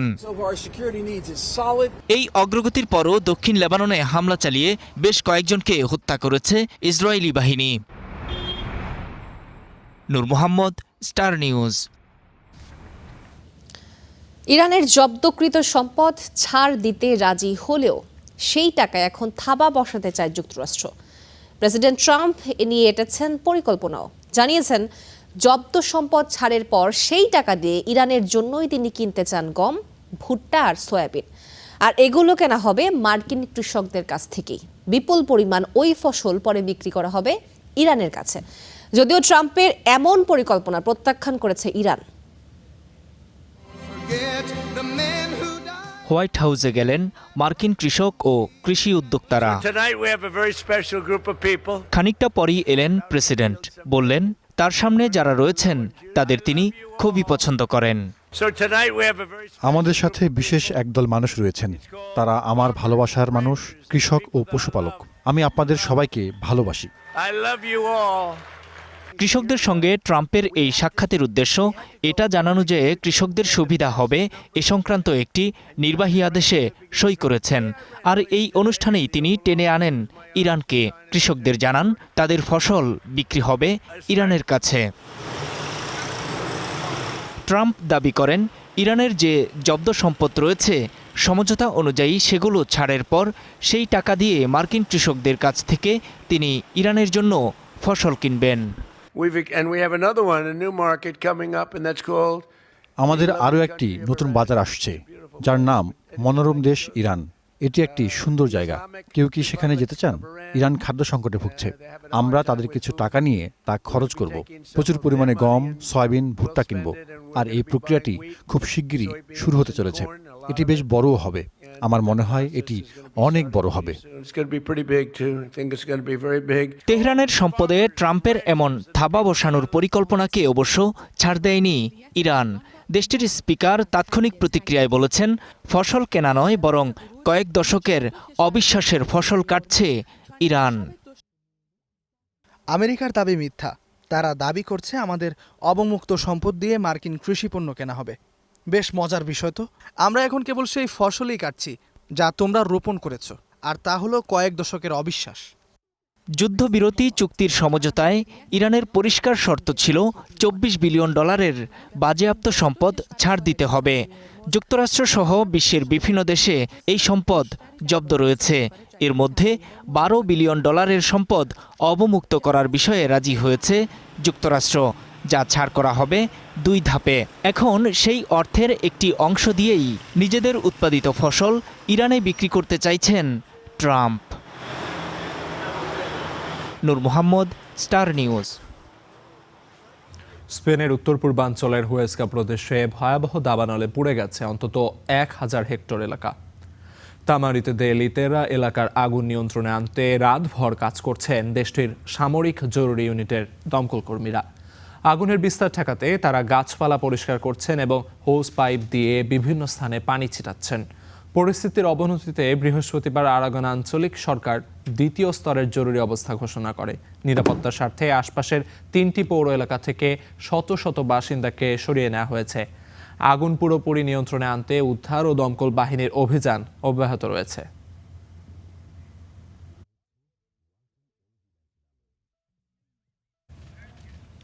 চীনের রাজধানী বেইজিংয়ে একটি ছোট বিমান শহরের সর্বোচ্চ ভবন 109 তলা CITIC টাওয়ার বা চায়না জুনে আঘাত হেরেছে বলে প্রাথমিকভাবে জানা গেছে।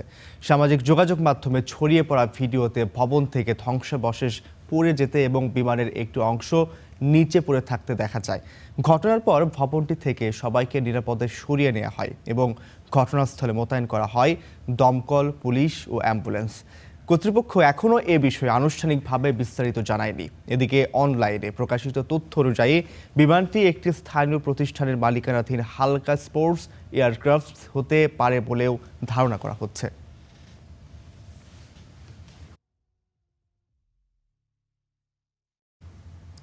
সরকারি অনুদানে সিনেমা নির্মাণের স্বপ্ন নিয়ে কাজ শুরু করেছিলেন এক ঝাঁক নির্মাতা, কিন্তু 2024-25 অর্থবছরে অনুদান পাওয়া 12টি পূর্ণদৈর্ঘ্য চলচ্চিত্রের শুটিং হঠাৎই পড়েছে অনিশ্চয়তার মুখে।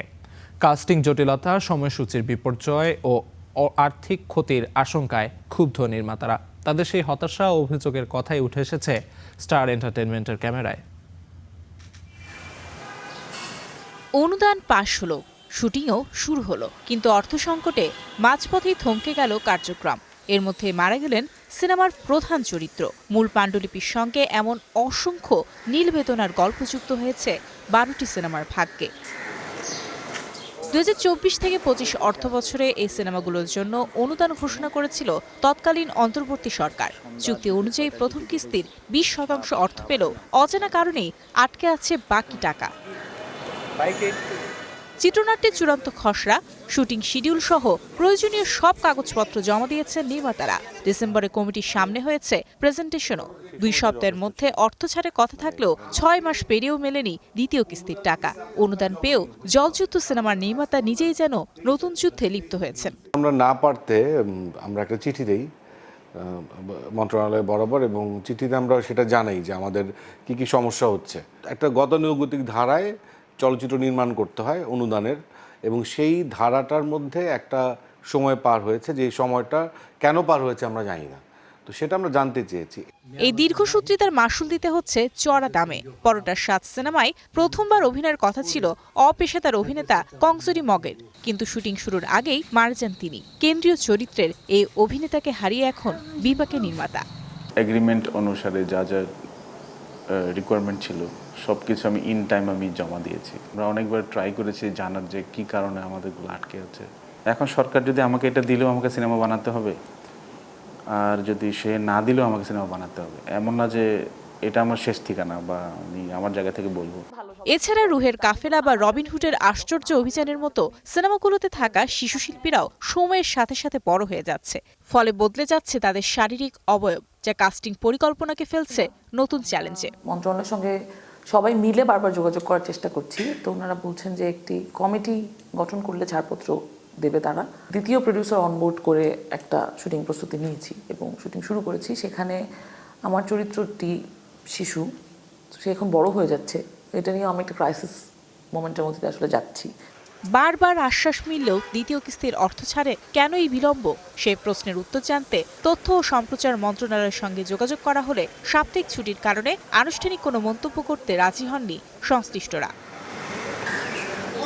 জলযুদ্ধ, জীবন অপেরা, মায়ের ডাক কিংবা কফিনের ডানা, সবগুলো সিনেমার ভাগ্যই এখন ঝুলছে অনিশ্চয়তার দোলাচলে। পরিচালকদের দাবি, দ্রুত সমাধান না হলে বড় ধরনের আর্থিক ক্ষতির মুখে পড়বেন তারা, আর মুখ থুবড়ে পড়বে অনুদানের মূল উদ্দেশ্য। Mario Sen, Star Entertainment. কেবল ঈদ নয়, এখন থেকে বছর জুড়ে বড় বাজেটের সিনেমা মুক্তির পরিকল্পনা করছেন নির্মাতা ও শিল্পীরা। বিশেষত গত 2 ঈদে বড় বাজেটের সিনেমাগুলো প্রত্যাশা পূরণে ব্যর্থ হওয়ার পর এ নিয়ে নতুন করে ভাবছেন নির্মাতা ও প্রযোজকরা। এর মধ্যে ঈদের বাইরে সিনেমা মুক্তির ঘোষণা এসেছে সাকিব খান, আফরান নিশো ও সিয়াম আহমেদের পক্ষ থেকে। ঈদ এলেই একের পর এক বড় বাজেটের সিনেমা, আর সারা বছর কাটে সিনেমা খরা। গেল কয়েক বছর ধরে এটি ঢাকাই সিনেমার পরিচিত চিত্র। নির্মাতা থেকে অভিনেতা সবার দৃষ্টি থাকে বড় 2 উৎসবের দিকে। বিপরীতে হল মালিকরা প্রকাশ করে আসছেন ক্ষুব্ধ প্রতিক্রিয়া। তবে এই চিত্র এবার পাল্টে যাচ্ছে।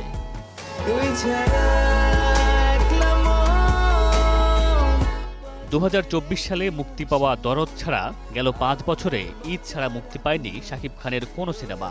গেল 2 ঈদে মুক্তি পাওয়া শাকিব খানের প্রিন্স ও রকস্টার পূরণ করতে পারেনি প্রত্যাশা। সম্ভবত সেই ধাক্কা সামলাতেই এবার নড়েচড়ে বসলেন শাকিব পক্ষ। রকস্টার মঞ্চে দাঁড়িয়েই ঢালিউড কিং জানান দেন, আপাতত আর ঈদ নয়, মুক্তির অপেক্ষায় থাকা তার সোলজার সিনেমা আসছে ঈদের বাইরে। এই সিনেমায় শাকিব খানের সঙ্গে দেখা যাবে তানজিন তিশা ও জান্নাতুল ফেরদৌস ঐশীকে।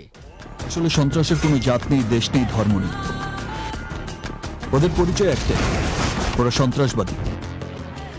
2019 সালে শুরু হয়েছিল শাকিব খান অভিনীত আগুন সিনেমার শুটিং। 7 বছর পেরিয়ে গেলেও নানা জটিলতায় মুক্তি পায়নি এতদিন। এখন পর্যন্ত আনুষ্ঠানিক তারিখ ঘোষণা না করলেও সিনেমাটির নির্মাতা বদিউল আলম খোকন জানিয়েছেন আসন্ন দুর্গাপূজায় মুক্তির পরিকল্পনা করছেন তিনি। এই সিনেমায় শাকিব খানের সঙ্গে দেখা যাবে নায়িকা জাহারা মিতুকে। এই দুনিয়ায় ভালো মানুষের কোনো দাম নাই, ভালোবাসার সাথে ত্যাগের খুব দরকার। ত্যাগই হইতেছে সবচেয়ে সত্য জিনিস, আর বাকি সব মিশা। রায়হান রাফির পরিচালনায় সুড়ঙ্গ দিয়ে বড় পর্দায় যাত্রা শুরু হয় আফরান নিশোর। এবার ডিসেম্বরে আসছে এই সিনেমার সিকুয়েল সুড়ঙ্গ 2। 3 বছরের চলচ্চিত্র ক্যারিয়ারে এখন পর্যন্ত নিশোর অভিনীত 3টি সিনেমায় মুক্তি পেয়েছে ঈদে। তাই সুড়ঙ্গ 2 হতে যাচ্ছে ঈদ উৎসবের বাইরে মুক্তি পাওয়া নিশোর প্রথম সিনেমা। তবে এই সিনেমায় তার নায়িকা কে হবেন তা এখনো জানাননি নির্মাতা। শাকিব আর নিশোর সঙ্গে সিয়াম আহমেদও আসছেন ঈদের বাইরে নতুন সিনেমা নিয়ে। মুক্তির অপেক্ষায় আছে তার অভিনীত ভৌতিক সিনেমা আন্ধার। এই সিনেমায় সিয়ামের সঙ্গে দেখা যাবে নাজিফা তুষিকে। সবকিছু ঠিক থাকলে চলতি বছরের শেষের দিকে প্রেক্ষাগৃহে মুক্তি পাবে এই সিনেমা। ঈদ উৎসবের মোহ কাটিয়ে বছরের বিভিন্ন সময়ে মুক্তির প্রস্তুতি থাকা এই সিনেমাগুলো পাল্টে দিতে পারে ঢালিউডের দৃশ্যপট, বাঁচাতে পারে ধুকে ধুকে টিকে থাকা সিনেমা হল। এখন দেখার বিষয় নায়ক আর নির্মাতারা তাদের কথায় কতটা অটল থাকেন। Mamunur Rashid Ponel, Star Entertainment. রূপ, যেমনটি দেখছিলাম আসলে যে ঈদের বাইরেও আসলে উৎসবকে কেন্দ্র করে যেমন বড় বড় সিনেমাগুলো হয়, তার বাইরেও কিন্তু আসলে বড় সিনেমা করার একটি কথা আসলে প্রতিবেদনে বলা হচ্ছে। সেটি হলে আসলে বাংলাদেশের সিনেমা প্রেমী যারা আছেন কিংবা বিনোদন অঙ্গ নিয়ে যারা খোঁজ খবর রাখেন তারা তো বটেই, সেই সঙ্গে বাংলাদেশের মানুষ আসলে সাধারণ মানুষ যারা থাকেন তাদের জন্য আসলে বেশ উৎসবের আপনার সাথে যোগ করতে চাই, সেটা হচ্ছে যে আগের থেকে কিন্তু মানুষ এখন অনেক বেশি হলমুখী হয়েছে এবং যে হলমুখী হওয়ার পাশাপাশি তারা কিন্তু এখন খুব বেশি মানে সোশ্যাল মিডিয়ার যুগে এসে তারা আসলে খুব বেশি সচেতন বলতে তারা আসলে আপনি যেমন তেমন সিনেমা বানিয়ে তাকে দেখাতে পারবেন না, তাকে হলের দিকে টানতে পারবেন না। সেক্ষেত্রে আপনাকেও কোয়ালিটি মেনটেন করতে হবে যারা আসলে সিনেমা বানাচ্ছেন, এবং সেই দিকে যারা দায়িত্বশীল আছেন তারা অবশ্যই খেয়াল রাখবেন, এমনটি আমাদের প্রত্যাশা। দর্শক, ঘড়ির কাঁটা বলছে আমরা বাংলাদেশ গুড মর্নিং বাংলাদেশের আয়োজনের আজকের প্রায় শেষ পর্যায়ে চলে এসেছি, এবং এতক্ষণ ধরে আপনাদের সঙ্গে ছিলাম আমি আমিরুল ইসলাম আলিফ, আমি ছিলাম তো আফরোজ, এবং আমি আব্দুর রউফ। আগামীকাল ঠিক সকাল 7টায় গুড মর্নিং বাংলাদেশ দেখার আমন্ত্রণ রইল।